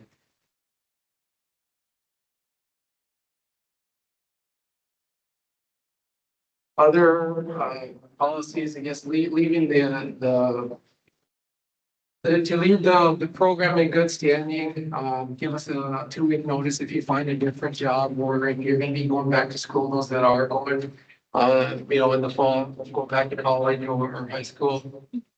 Just let us know as soon as possible. If we'd like to do that 2 weeks, but if it doesn't happen, just at least let us know if we can advance or something. You're not allowed to send any money or give self access. If you're offered money, just say, just say thank you. We're there, we're a county employee. We're here to help the lakes, educate, but yeah, don't take any gifts. I mean, everything that you do and say at the access is kind of judged by the public. So just be careful with the things that you say. Stick to the regular script of the surveys. If you have questions, if there, additional information that the public might need, just let them know to give us a call, Amy or myself, and then, or Steve, and we'll get back to them. But just remember, is this even up? No. Just remember that, you have to be careful with what you say. I think it's done. Eric, Yeah, Martin. I know on some of the accesses, leave them clean. Don't have, if you're eating, sunflower seeds or whatever, don't leave the seeds on the ground. Number one, it's kind of gross. Number two, people see it and it's like, God, those inspectors are such pigs. It's like, no, I'm not. I don't make that mess. I don't want to be a part of it. Someone left hard-boiled eggshells at the landing as well too. Yeah, I mean, it's just kind of like you're saying here, you're worried, people are gonna judge the stuff that you say, they're gonna take your words and, try to twist it around a little bit, but, same with your actions, so if you're having a lunch break and, an orange or something, don't just leave the orange peels on the floor, try to clean up after yourself. They just want to come in and kind of let us know some of the stuff that they've seen, so, just. Or cigarette butts. Cigarette butts too, just, put them in a safe container so it doesn't start a fire. And maybe smoke away from the access, just remember again that everything you do, somebody's gonna be watching and they probably don't judge you on it. Yeah, so here we go with the smoking. Obviously prohibited while you're on duty. On your breaks, you can take a quick break and then go have a quick smoke away from the access, away from voters. Listen to music, not allowed during work hours at the lake, or at the access, at the lake access. Relatives, friends, pets, may not accompany you at the landing for any reason during your shift. No sleeping or napping, arriving under the influence of any controlled substance, no lounging appearance. It's not right. Sunflower seeds again. Just dispose of all of your trash. Bring a little bag and at the end of your shift, take it home or throw it in the receptacle at the end. There's usually a garbage can at the accesses, so just try to clean up after yourself, leave the place a little cleaner, and that way the public sees that. And they actually do tell us when they see you guys doing something good out there, it's not just the bad, but when they see some good stuff, they let us know. I think Jessica just had a phone call the other day on an inspector, how nice, and I don't know, what was it? Horseshoe. Yeah, They were helpful getting the boat back in place. It was very windy. yeah, windy day, they were there helping out, so we do get good phone calls as well.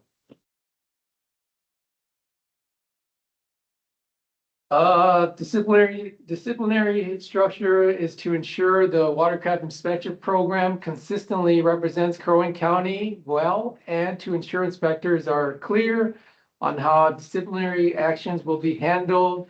The information provided serves as a guidance for potential for discipline and does not in any way restrict or prohibit the county from taking any form of disciplinary action deemed appropriate for the offense, but not limited to termination of employment. So, does it have a couple examples here?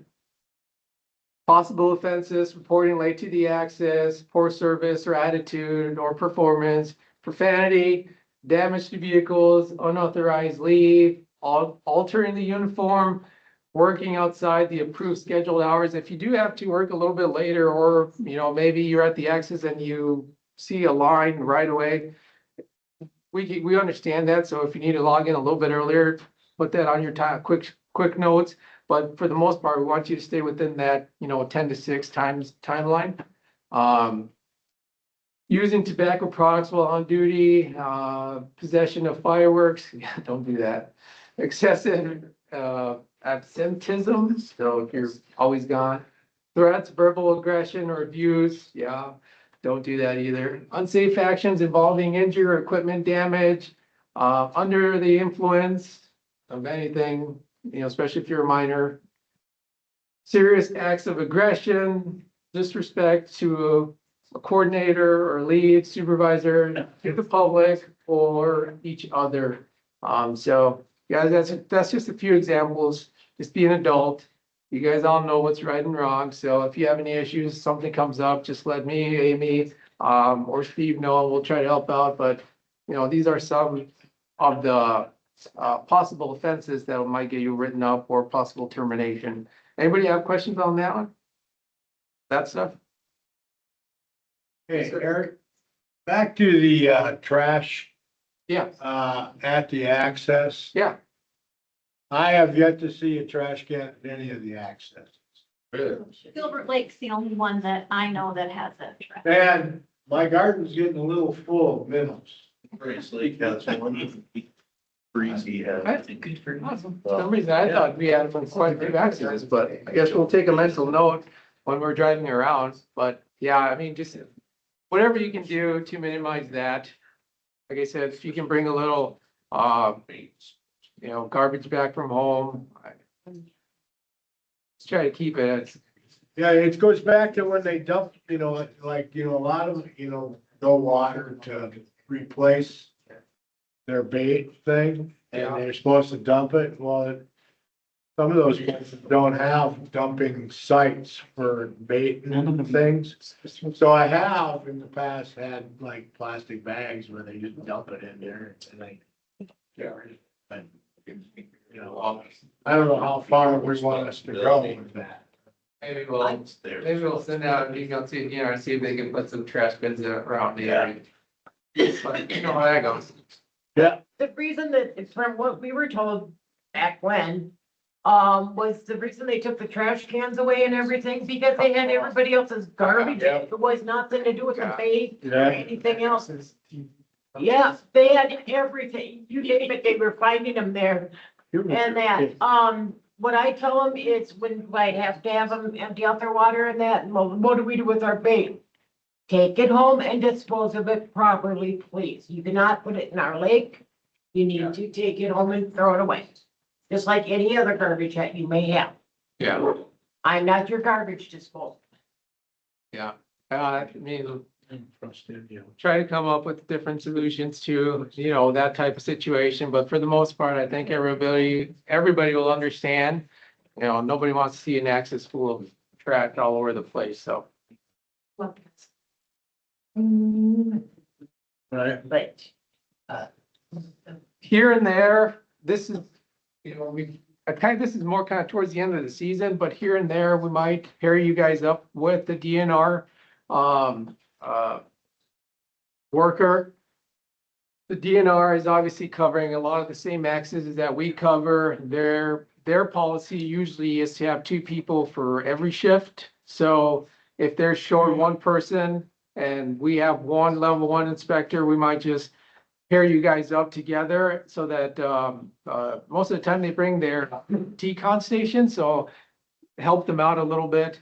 You know, they can do the level twos while the other person does the level one, but just, heads up, sometimes you might be paired up with them, and if you have any questions, if, you know, they should be doing their work too, but just let us know if you have any issues with it. All right? With the U.S. Army Corps of Engineer areas, you need to fill out the volunteer service agreement. It's in the policy manual, page 67, and turn it into the main office in Cross Lake. Please park in the designated areas. I think they usually have an area pretty close to, yeah. They have a regular parking spot on the, right there by the landing. Yeah, I think, yeah, and it has the sign too, it says AI Inspector, yeah. In case of severe weather across lake, the shower buildings are the sturdiest facilities at the site. Please obey any direction from the park ranger staff and they expect you to follow the same rules they are expected, of the public. And report any vandalism, urgent maintenance issues. We did have somebody actually, what was it? I think the dock was having issues and we did give them a quick call and man, they were quick. They sent somebody right out that same day that I called to take a look at things and get that corrected. So there's the phone number if you need it. I believe it's also in your employee manual. So, but if you need anything, just give it a call too and let us know. Pop quiz. Oh, You have to fill out that volunteer form every year, or do they keep it on file? yeah, you have to fill it out every year. Yep. Can you use the iPad for anything other than surveys, taking pictures of violations and reading the manual? Everyone should answer that one. No. I gave them. No. Oh, I got it wrong. iPads are to be used for inspector duties only. Are cell phones allowed at the landing? Yes. Yes, and location must be turned on or allowed in the workforce app, must be put away when voters are present. There is a way, I don't know, sometimes the location kind of is on and off. I think some of you guys just put it on while in use. I think that should work, but for some reason, I don't know if sometimes you guys might click no on it, but we'd like to see that just to make sure that you're there. And then also if there's an issue or an emergency, we just know where exactly you are. Once you exit out of the QuickBooks apps, it stops. So you don't have to worry that we're tracking you home and stuff. So, but we'd like to see that on while you're at the access for your safety. And then also too, as Brad said, they can locate you a little bit quicker if they need to. They have three words and stuff that your phone puts out, and that location is really accurate. What must you do if you are leaving the access for any reason? Yeah. Call the hotline and notify staff. Put a note on the QuickBooks, just so that we know in case Amy or Steve or I go there and you're not there. Take a quick look and see that, oh, I had to go to the gas station and be back in a little bit. Are you allowed to have friends or family at the landing with you? No. No. Other people are not allowed to be at the landing during your shift. No pets are allowed at landings. All right, good job. I think you guys got it all right. Do not clock in until your shift starts, even if you are early. You know, that just kind of makes things easier on our side for timesheets and tracking time. Do not clock out until your shift ends, so 10 to 6.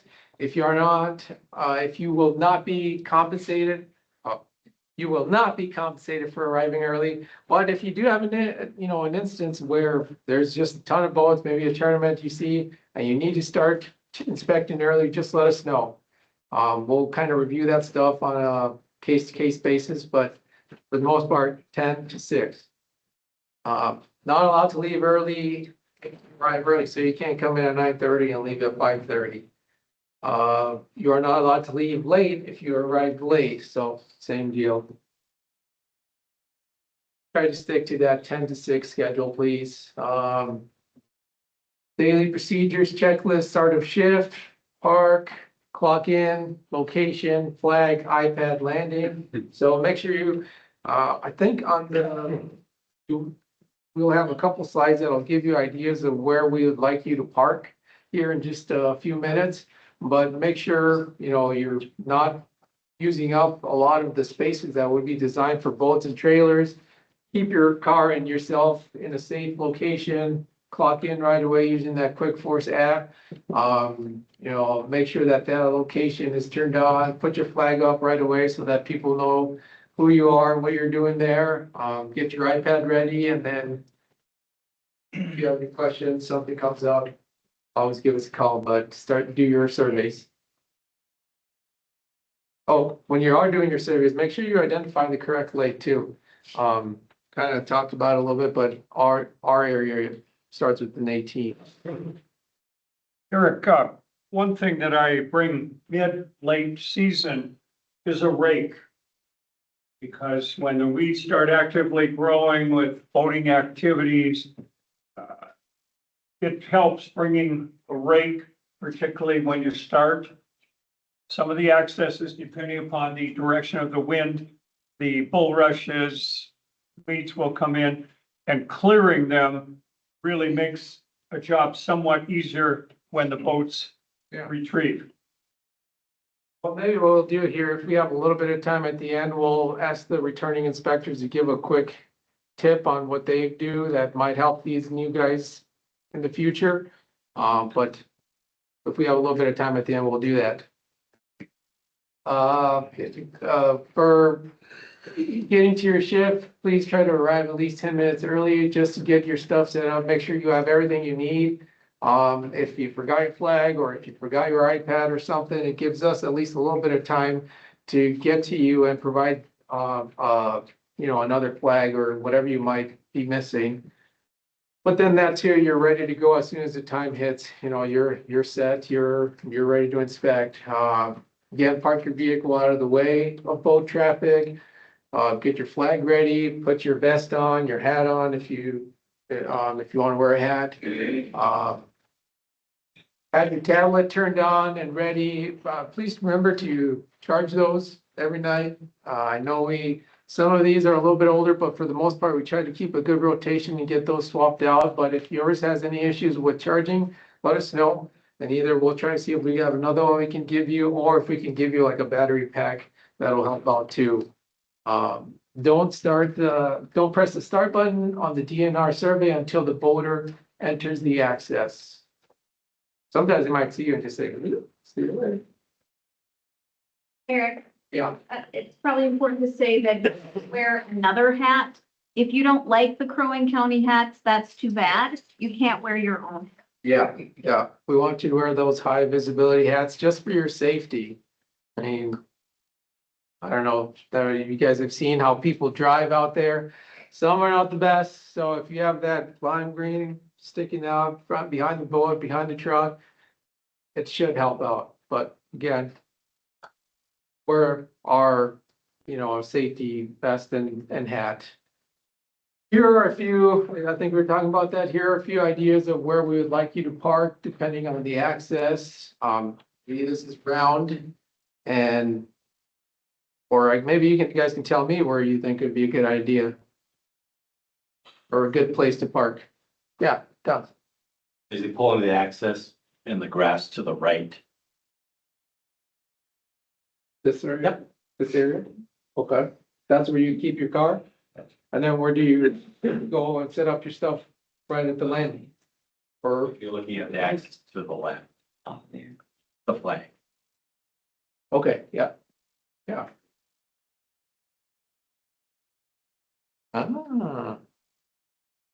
Couple of spots that, Not saying these are all accurate because you guys know it better than we do. just a few ideas for you. I mean, just take a look at how things are going. If you get there that day and the access is just packed, you might have to move things around, pick a different area. So, but just a few ideas of where you can park. That doesn't necessarily mean that it's the best one, but just an idea. Yeah, Cross Lake Southwest. Yeah. They have that center island right. And the thing, if you guys have ever been there, or if you go there, they have told us that we can put our vehicle right up on that center island. Yeah. There, which is, oh, yeah, it's wonderful, because you got both sides, you can hit both sides real easy that way. yeah, A lot of. Yep, right behind the sign, right by the, where the sign is, right there. I Yeah. got it right in that area. I also cleared out a small shrub down in between. There's a sign of some sort, and then there's the big brown landing sign. You can fit down in there too if you want. yeah, I think that the outhouse was down the other day.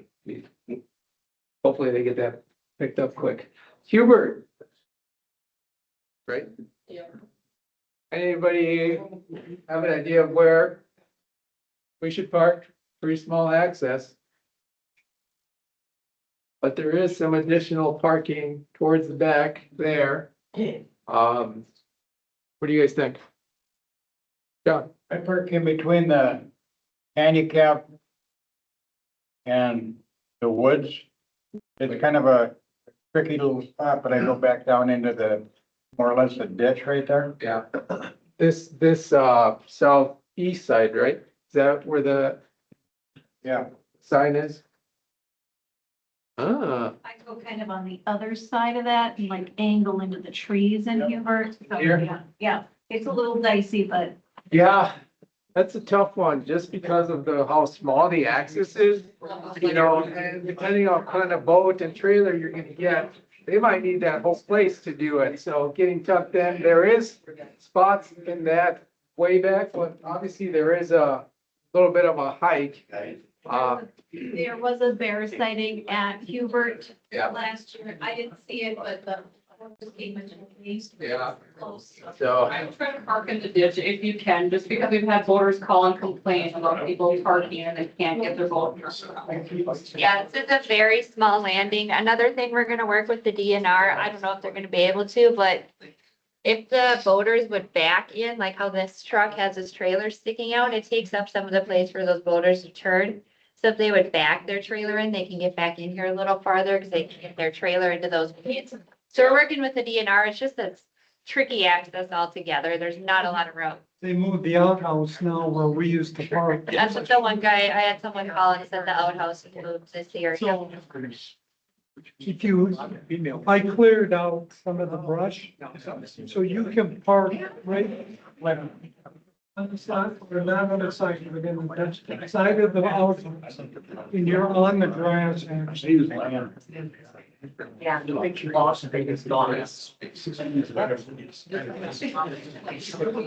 there.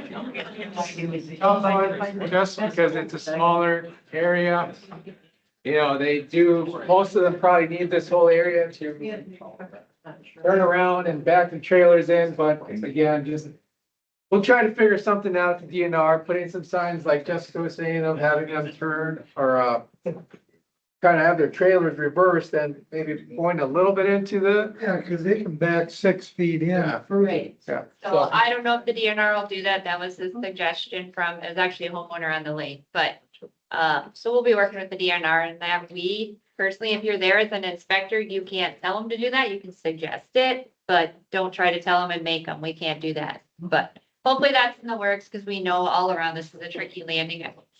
It's great to park back here, but then you're so far from your vehicle. Like you said, if there is a bear or angry boater or whatever, it's nice to be close to your vehicle. So we get it, so we're trying. I've seen the bear last.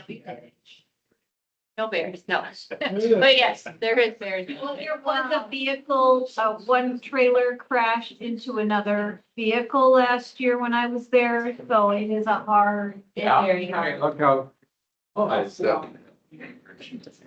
yeah, so we'll see.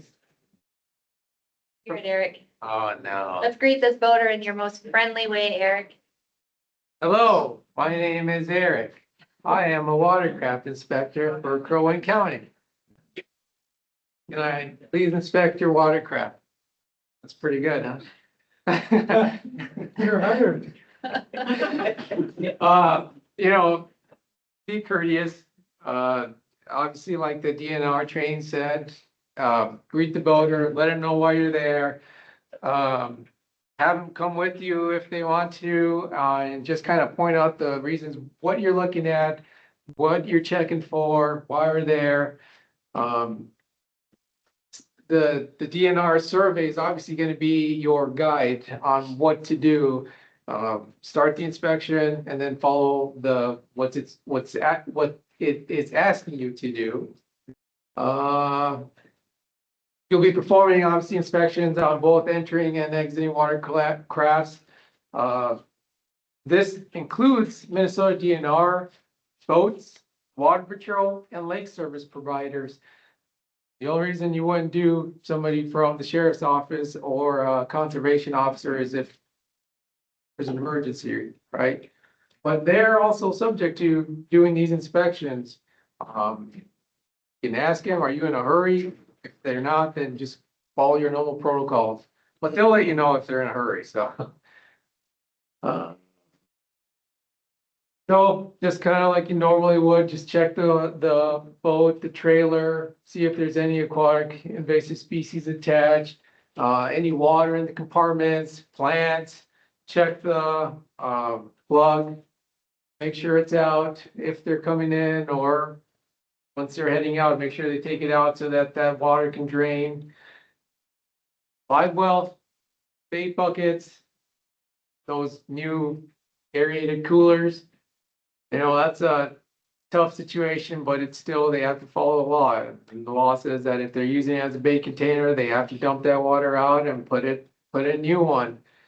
Now, we've talked a little bit with the Chad, the DNR, on maybe some pushback that people will get on it. You know, it just depends how far you guys would want to communicate this information. The only thing you have to say is that it's the law. Whether or not they do it, you're gonna put that in your survey and send it off to us, and we'll send it off to the DNR. But again, a lot of people are gonna be mad if you tell them that they have to dump their water out, put a new one in. But maybe let them know that it's a good idea to bring some extra water with you for next time. Jet ski users want to start that motor up for just between 5 to 8 seconds, get that water out of there. Doesn't cause any harm. I think it is in their instructions to do that. DNR people will talk to you a little bit more about that here in the afternoon. Again, check trailers for any attached plants, any invasive species that you might find. If you can, if an AIS or a plant aren't easily removed by hand, suggest that decontamination be done. They're dry, they're pretty, you can tell that they're no longer living. You can scrape those off with your hand or with the tool and get back into compliance. They can go back in, but if they're stuck on, they're pretty good. Let them know that they need a decon. And then we'll send out the information on Thursdays to let you know where exactly that decontamination unit will be, both of them, and then for the DNR. Here, can I have some clarification on a couple of those things? Yeah. Are you saying that when the jet ski comes to the landing, do we have to have them run the motor at that point, or is it just the exiting? It's usually just the exiting, yeah. Okay, Yep. thank you. And We can get, I know it's the exiting, just to get some of that residual water in there, out of the jet ski. yeah, I've never done it on a Yeah. entry, so I wanted to make sure. You can ask them to. You can always ask them to. You can't make them. Like it doesn't hurt them. If they come from somewhere else, people have asked them to do that and they start up, water flies out. So it doesn't hurt to ask if they've done it. A lot of them will give pushback, obviously. Well, I don't want to start it. That's not good, but the 5 seconds to 8 seconds isn't a big deal for the jet skis. Tyler go through a little bit more of that when we're doing hands-on, so. I have one more question on it. Go ahead. Come on, Tyler. It's too late, gone now. Like the bait bucket, my suggestion for all new staff is talk to the returners about the bait bucket stuff. It's a big uproar, like they're upset about it. I will say there was an inspector this last weekend that kind of had a fishing boat there, and they did awesome suggestions of how they could use the bait bucket, the minnows, put it into a different bucket, bring it out on the boat, then drain that water when they came back, and then they saw that aerated bucket still left in their car, and they put those back into that water that never touched the water. So there's just options. Just talk to someone if you have questions, your return, or the veteran inspector you work with this weekend. Yes. Is it possible for us to bring our own water for the people to use? We do have a lot of inspectors that bring jugs of water to the access and say, here, I have water. And we're more about the education. So, you know, you can give them water and say, hey, I have water, just so you know, next time you come in, you can't transport this water. So I brought it. Next time, bring your own, like in a nice way to say, you know, helpful. But I do have a lot of people that do that. You don't have to, but you can. But it can't be chlorinated water. So if you have city water, you can't use that anyway. So What she said. I think, I don't know. 'Cause I don't- Well, Yeah, here was the question. Oh, go ahead. If somebody does show up this weekend, their boat's coming from storage, they have dried zebra mussels on there, it's still a violation. It absolutely is still a violation. So you'll still want to fill out the survey. The biggest thing is, and I found this out last year, so for instance, a boat is on the lake and they leave their boat all season long. They exit with zebra mussels. They're not in violation because they're just coming out of the water. So now what we tell them is to go get a decon. In your folders, you guys will have like a transportation sheet that they fill out. They hold on to that until they get to the decon spot. If they come into the access with zebra mussels, even if it was in storage, they are in violation because they should not be transporting dead or alive zebra mussels. So my suggestion would be to them, because we did last year, we had a pontoon come with zebra mussels covered. And I would highly suggest telling them to try to clean it off before getting the water on there, because it was way harder, in my opinion, to get the dead ones off with the decon. Whereas if they just went and rubbed them across, they probably would have had a way easier time just getting them off, I think. So I'd say, hey, you need a decon, but also I would just try to get off as many dead zebra mussels, because they kind of just shrivel up if you just kind of touch them. But if you add water on, it just causes, I don't want to say suction, but it just causes more issues. I don't know. Remember that last year, John? It took like, My neck is still sore from that one. it was probably an hour decon, and we still couldn't get all of it off. It was like an hour and 15 minutes almost, and there was still a patch about this big on each side, on the inside of the tune that I couldn't reach.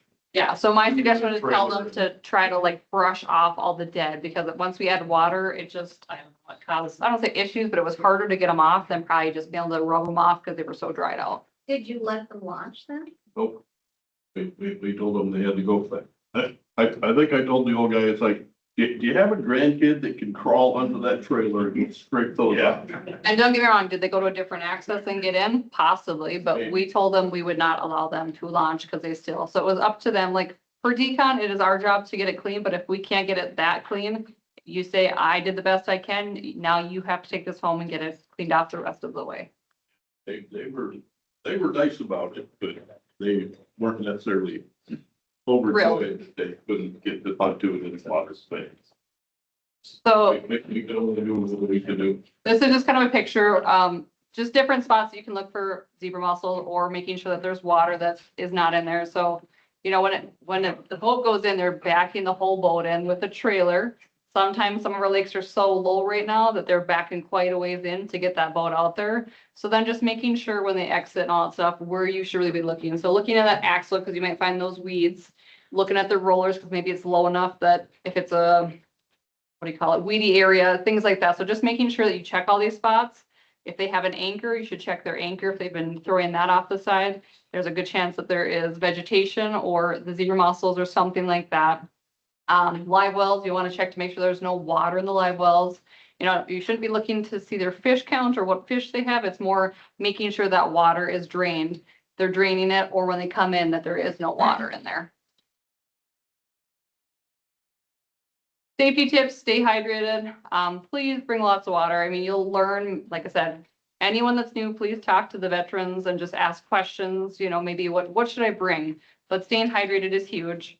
I know we talked about this in our interviews, but please, you know, come with layers. Make sure that if it's cold in the morning, it might get hot. So you shouldn't be wearing a black sweatshirt and black pants because it might be 90 degrees by mid-afternoon. Watch for slippery spots at the landing. Be alert. You know, people are backing up. you're in the neon, but just be observant because hopefully they see you. If they don't, you want to make sure to get out of the way. Using proper lifting techniques, protect yourself from sun exposure. So if you're fair skinned like me, wear sunscreen. And check for ticks. I know the ticks are out bad right now. So when you're at the access this weekend, when you go home, make sure that you don't have any ticks. And then they get those new ticks out, the white dot on the back, they carry a disease that makes you allergic to red meat. Oh, wow. Lone Star ticks. They're what? They're Lone Star ticks. Never heard of them. That's scary. Get bit by them, you become allergic to meat. Wow, red meat, and you can't eat red meat, and it makes you violently ill and eating. Dang. So please check for wood ticks, maybe throughout your whole shift. Or wear, a bug spray that's more than 30 deep. Hear that? Wear a bug spray more than 30 E and then not saying you'll be for sure good, but a lot better chances. Can't let it into yourself. Suggested decon, so only suggested decon when there is an attached AIS aquatic plant, and you aren't able to remove it by hand. I mean, some of those boats come in, they're covered in it, you just say, hey, why don't you just go get a decon? They can at least spray it off and do all that protocol. A watercraft has been launched in another lake within less than 5 days. So I mean, I know we had a big topic recently about, anglers and different things like that, boat or lake hopping, so just suggesting it. And there's kind of been what's protocol, what's mandated, and what's suggested.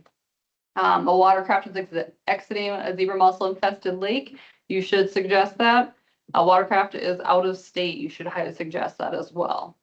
You can't deny launch and force a watercraft users to get a decon. Well, except What? if it's. Yeah, if it has zebra mussels or different things like that, you can deny launch. But this is what we kind of talked about too. If you deny launch and they still want to go, you're gonna just fill out that survey. You're not gonna throw your body in front of that boat so they can't launch. You're just gonna say you're not allowed to launch. Most of them are pretty good if you say you need to go get a decon, I can't allow you to launch. They're gonna go to decon. Hopefully, that's what they're doing, but that's what's kind of that. But if they've been in a zebra infested lake and you know that, you can't say, well, you can't come in here. You have to go to decon. So that kind of fine line. So we have a couple permanent stations. There's one in Outing, Ruth Lake, and then Gull Lake, the government point. So those are always there, but then the DNR and ours rotate every weekend. Ours kind of stay in the same 6 lakes, but they do rotate. And then we do have. The Lake Decon, is that right? We don't run the government. We don't, none of these we run at all. The Ruth one is ran by their lake association, so we do not run any of these, but they are available. And then we have, everyone should have them in their green bags in like the bag. I have decon cards on there, so if anyone asks where the closest decon is, you can hand out those cards or text, they can text it, call it. And then we do have, Kerwin has a website with our decons on there as well.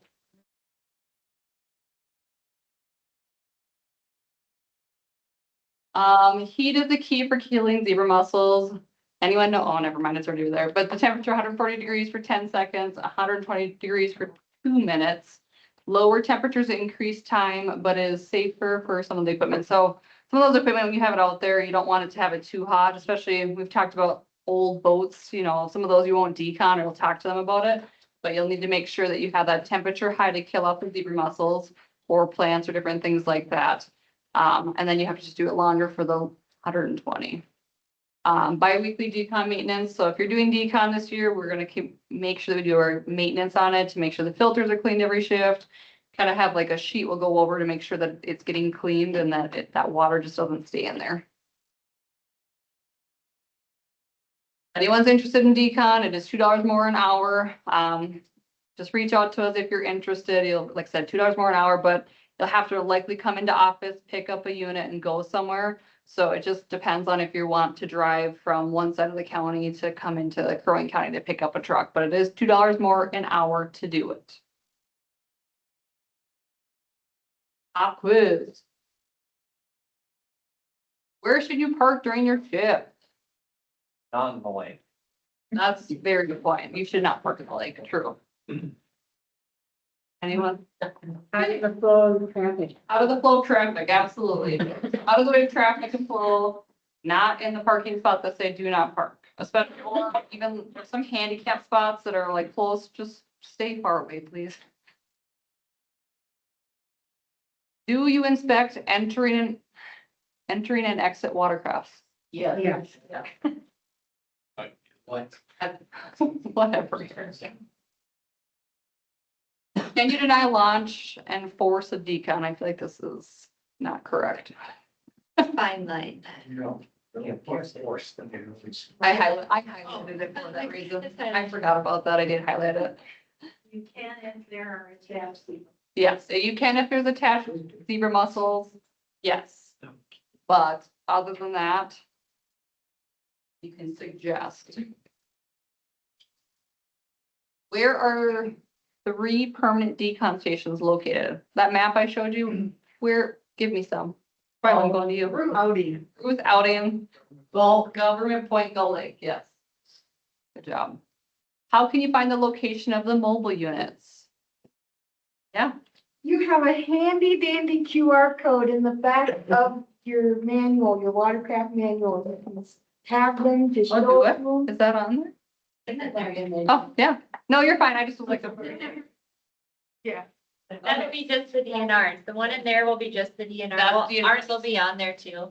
yes, ours will be on there as well, but that's the whole DNR and ours, but then we also have that address or crowing.gov. They can go on there for that. Yeah, Millsop. Isn't that, one at Breezy Point working anymore? Has only been years. We used to have the Cross Lake decon, but we don't have that. Cross Lake, but I thought they had one at Breezy. They have, yeah. While I was holding up the card here in the middle, that's the number that's on there. Breezy Point, it was in the car wash in Breezy Point and it just caused too many issues, so they do not have it at all anymore. How often should staff go through the decon maintenance checklist? Bi-weekly. Way to go.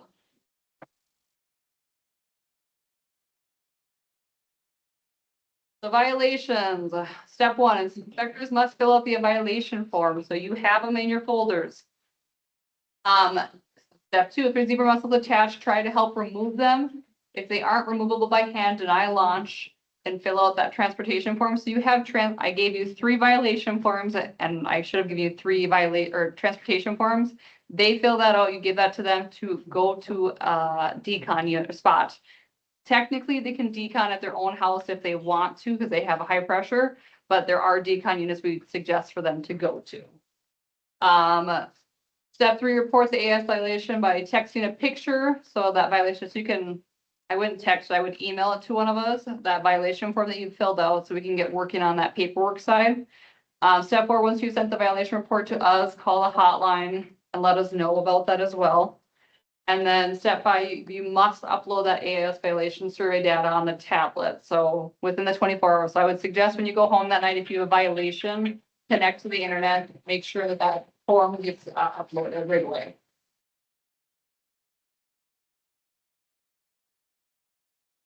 I have to point out, because I'm still guilty after 7 years of wanting to remove those zebra mussels because of that slide before I take the pictures.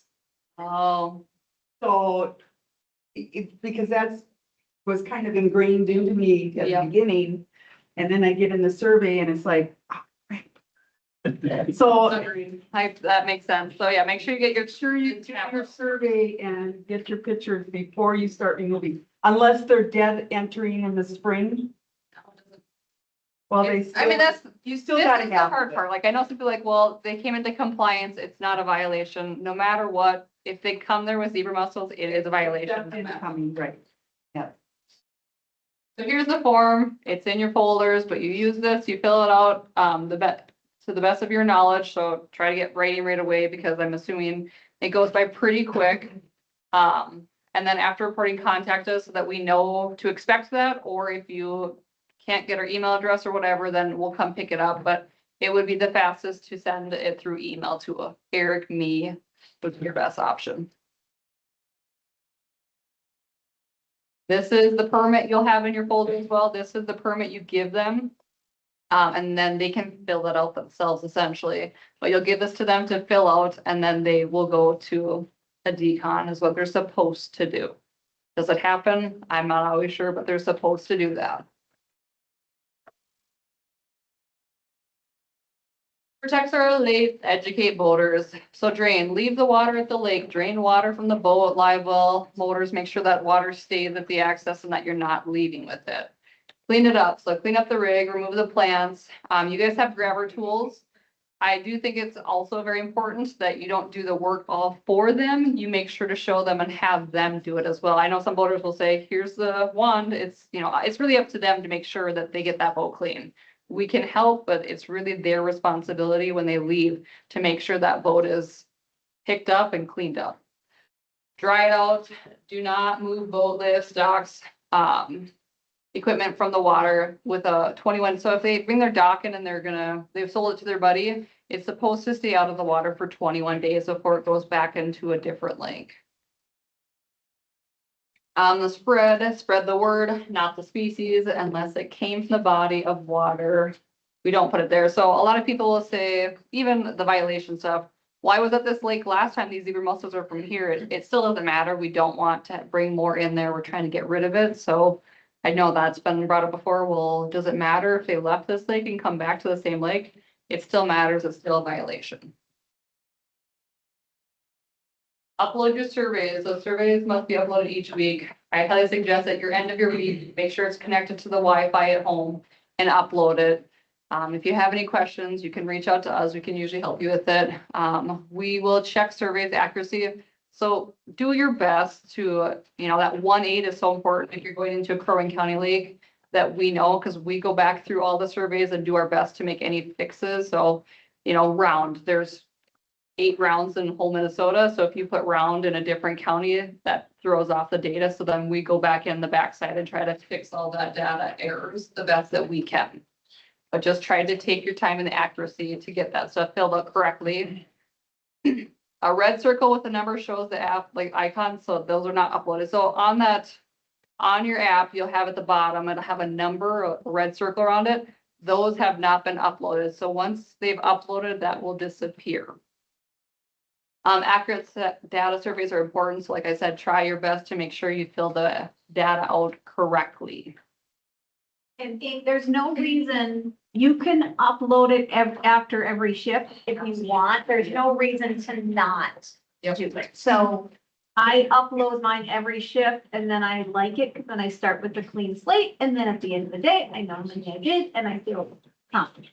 Absolutely. Yeah. So then you, like she said, then you have an idea of how many surveys you completed in that day. Because if you wait the whole week and you're like, well, did I do 10 this day or did I do 30? So it is kind of fun to know how many surveys you did at an access. So I would upload it if you want every day. And with that, then charge it every day. So then open that iSurvey app. Once open, push down the start until the different screen pops up and then click download surveys. As long as you connect to the Wi-Fi and you go in there and you click on that, it usually does it one time and then automatically after that. Paper guidelines surveys must be uploaded by Sunday of each week. Quick book times, remember every Friday. I'm going to ingrain that in your brains. Are your hours coded to the correct lake? So we like to make sure, especially when you have expanded coverage, that you're clocked into the right lake. So maybe yesterday you worked at Bay Lake, but tomorrow you're working at Crooked. Just make sure that you're clocking into the right access. It makes our jobs easier than having to edit it all the time. Do your daily totals match your schedule hours. So make sure that you're at the end of the day, it matches. Sometimes, I don't know, it happens a lot where QuickBooks sometimes logs people out or they touch the button and it logs them out for an hour. And then they realize they're logged out and they would go, oh crap, I don't know how I got logged out. Then you clock back in. So then just reach out to us. We can usually fix that. It will notify you we fixed it, but that can occasionally happen. I know you called me a couple of times wondering why I hadn't clocked out. I did clock out, but I just didn't have service in the area of that, so. Yeah, that's not a big thing. My suggestion, there's a couple accesses that have really poor service. So maybe as the season goes too, we call you mostly to see if you're there, but also to make sure you're clocked in. We don't have to fix that. But there's times where, yeah, the internet doesn't work or the service area doesn't work. And I'm reaching out to you going, hey, where are you? And then it sometimes automatically fixes itself in time. Yeah. submitting your stuff, other forms, so that AIS transport, the violations. I don't have the Army Corps stuff in there, but if I have you scheduled, you can reach out to me. We'll get you some printed off and get you signed up. So we have an evaluation. So as the season starts up, we'll give it some time and then we go out there and we go through this evaluation form. It's mostly there to just make sure that we're educating you properly and making sure that you guys understand how the program works and that you're completing all the steps that should be done. It's not necessarily, oh, you're doing all this stuff wrong. It's just so that we know that you guys were properly trained or where we need to work on as staff as well. Pop quiz. When should you report a violation to us? In 24 hours. Right away. So the DNR one is the 24, so making sure that survey is uploaded in 24 hours. But if you have a violation, you should let us know. So email it to us right away or call us or something like that so we know that you had a violation, because we also have to report that paperwork besides the survey. What must you do after reporting violation to us? Survey within 24 I hours. think that's what the answer is. Yeah, so I'll write that documentation, but then upload that survey within 24 hours. Do the surveys automatically send to the DNR? No. If you have your Wi-Fi set up and it automatically, often enough it does, but you need to make sure that you're getting them submitted. I mean, we've had years where someone returns their stuff and they have 700 surveys still on file.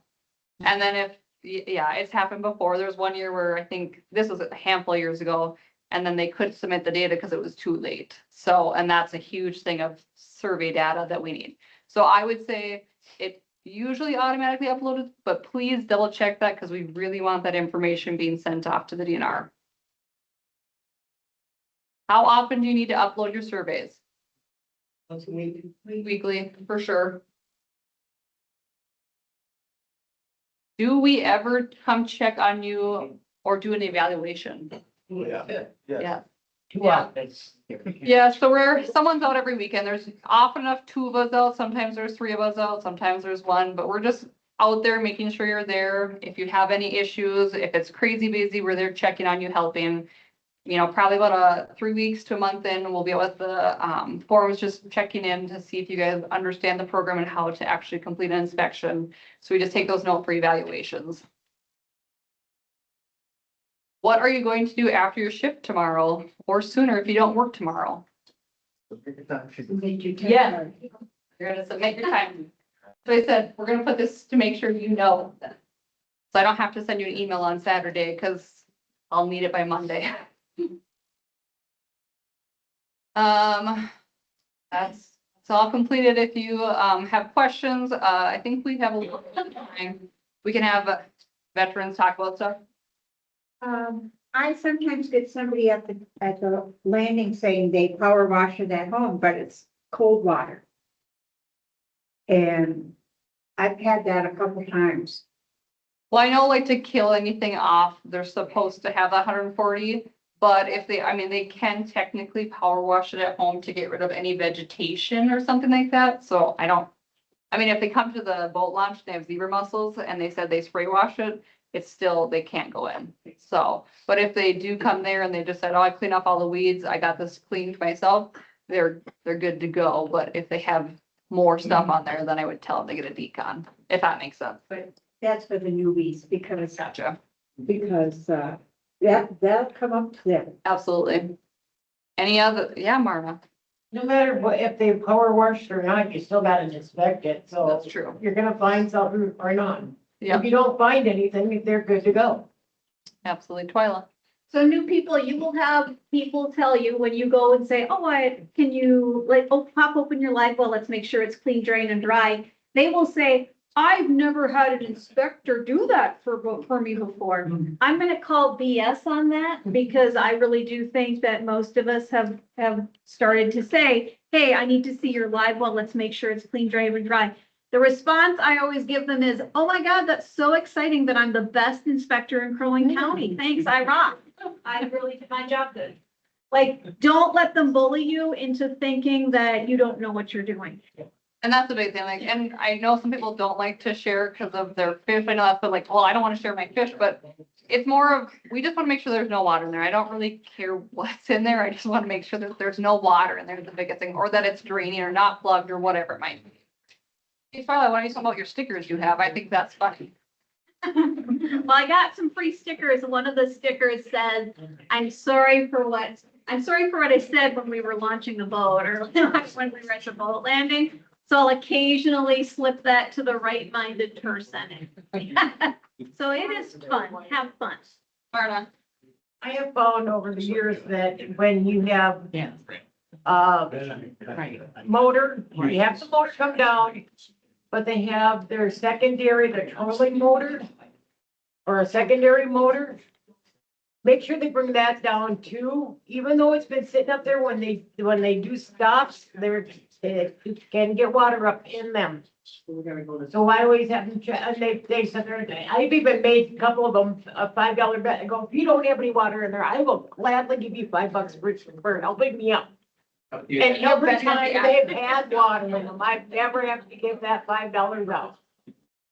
kind of on that note too, and I think they talk about this, but one of the things you guys have and that you learn in training is that you want them to lower their motor to make sure that if they have any water, it comes out.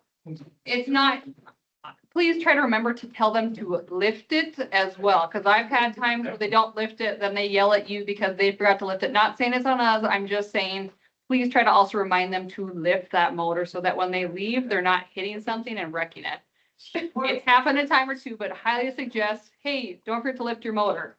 The other thing is if they say they're having to do it out of the boat itself and lowering it, keep an eye so it doesn't hit the tar or the cement or whatever you're on, so they don't ruin their motor. Yeah, when they're lowering the motor, yeah, just also make sure that too, that they're not hitting the ground. If they're expecting you to say, lower your motor, but then just keep an eye on it. But they should also know better as well.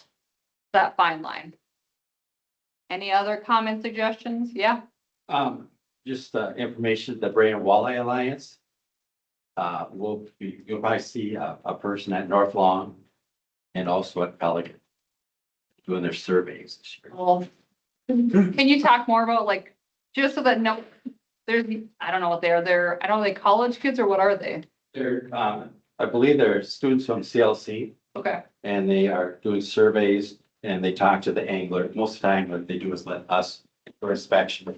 Then they'll talk to these people about how many fish they caught, what species, forward facing sonar, length of the fish they've caught, how many, just general information. Yeah, so they ask a lot of questions for that. Okay. So I would say they ask a lot of questions to the boaters. So don't be alarmed if someone else there asking questions. Right. The second thing is for the new people is to bring a hammer for two reasons. One is to pound your steak in, the other is for protection. Just kidding. And to break the machines when they're not working right. Kind of touching base on like other people's access. I know we talked about the DNR, but it's occasionally, we usually let you know if we know if a DNR is there. If there's a situation that arises and you get to the boat launch and the DNR is there and you're like, hey, why are you here? I'm supposed to be here. Call that hotline. Sometimes there's a mix up or they change the schedule and they don't notify us all the time. We're working our best to work with them, but there is times where it happens. Sometimes we'll say, hey, you know what, stay there with them. They have one inspector, it's fine. Sometimes we'll say, we're moving you to a different spot, or sometimes we'll just kind of navigate that. It does occasionally happen. We do our best, but we're not perfect. Did you hear that? We're not perfect, Marna. Oh, I figured out the word. Shade and water are so critical. Like, I don't know how to say this enough. Like, you have got to pack enough water. And if you can, if your grandma has an old, umbrella she's not using anymore, I would ask grandma to borrow the umbrella. Also, another thing would be make sure, we don't provide them, but I would highly suggest bringing a chair. You don't want to stand the whole shift. There's going to be times where you're going to be standing, you're going to be busy, but there's going to be times you want to sit down. We don't provide a chair, so you'll want a chair and blockage if you can, so an umbrella or something. Yeah. I personally always have an umbrella with me, which most of them can verify. I recommend it. I've got one of the big, I've got the two different kinds, one that can actually sit on the ground and come up over you, or one that stands and can be moved different directions.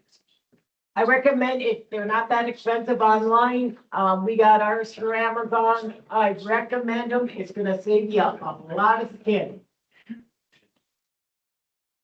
Yeah, Barb. Learn to identify poison ivy because it's at almost every lunch. I can see that. I don't see all my blueberries. I do inspections on paper and enter them into the, pad when it's slow. But occasionally I will have a rush right at 6 o'clock. So what would you like me to do with that? I have been just waiting until the next morning when it's slow and putting them in. They want it done the same day. So if you're handwriting, you have to enter them the same day because that data helps them what time. I mean, if it's not right at the exact moment, but they want it done the same day so they know what person was at what lake on what day, because you can't backdate the data. So stop the inspections at 6 o'clock, but stay punched in and enter them. I don't. If you have boats there, you can keep inspecting. That's when we're, maybe you'd give us a call once you clock out and say, hey, I stayed late. There was a line of boats at 6 o'clock. Those are things where we would probably allow it. So if you let us know though, otherwise we're gonna call you or change your clock out time and you're gonna be mad because you actually worked that extra half hour. But if So you're, just let us know. yeah, but if you're also waiting until the end of the day to enter the data, we gave you tablets to enter the data as you go. If you don't want to, that's fine, but then when you have a break, you should be entering that data. Because there's time stamped and that's Yeah. important. Then they'll know, well, it's really busy at this lake at 6. Well, it just looks like it's busy at this lake at 6 because you're putting your data in. Yeah, so I'm like, I would, if you don't want to do it, like if you handwrite it, that is an option, yes, but I want you to get that in as soon as you can because yes, it's timestamped. So yes, they're gonna think if you enter 50 inspections at 6 o'clock at night, well, why they, like, that's a lot of inspections at 6 o'clock at night. No, it was all day. So yes, you can write down on paper, but if you have a minute where it's slow for 5 minutes, then go in and get that stuff done. Not stay at the end of your shift and clock, put it in. She said you can if there's a long line. Anyone else? Yeah, for the new people, don't forget to pack a lunch. Had to share my lunch the last 2 years. Yeah. Bring a cooler, bring plenty of water, bring snacks, bring lunch, like, yeah, we don't provide that. If you need to leave and get a quick lunch and it's 5 minutes away or whatever next door, that's fine. You can preferably put your notes on that QuickTime app, say, I'm leaving to grab lunch, be right back. And then when you get back, just put it in there, I'm back. But if you just leave and we get there, then we're like, what are these people? So, or call the hotline if that's, the QuickTime is not easy, I don't know. It should be fairly easy to fill that stuff out. Anything else? Questions? Don't be afraid to call the hotline if you just don't know something yet. Like, there's a lot to learn in this job, and so if there's something you don't know yet, don't be embarrassed. Steve or Amy or Eric are not gonna judge you or be mean to you, they're just gonna teach you first. Or if you want to call and talk about a funny experience, or I like to do that. I do like to differ. I think it's funny to just call me and tell me great stories. So, but I already Googled it there. I forgot to take the picture. The first weekend, opening weekend, I should have taken a picture of the boat because it had over 1 million walleye in it. Oh, my gosh. no, the deer. They were going out to stock and they had jugs to fry. Whole boat was full of jugs to fry. And it's like that. They had Okay, real quick, before everyone disappears. If you have paperwork that you need to turn in, please bring it to the back. I need all the paperwork that I need. That's that equipment checkout form, your emergency contact, and then your wage theft sheet if I need that, and that Minnesota paid. I need all of that for HR. After that, we are having training. If you are scheduled for DNR training, not everyone is. You are scheduled to come back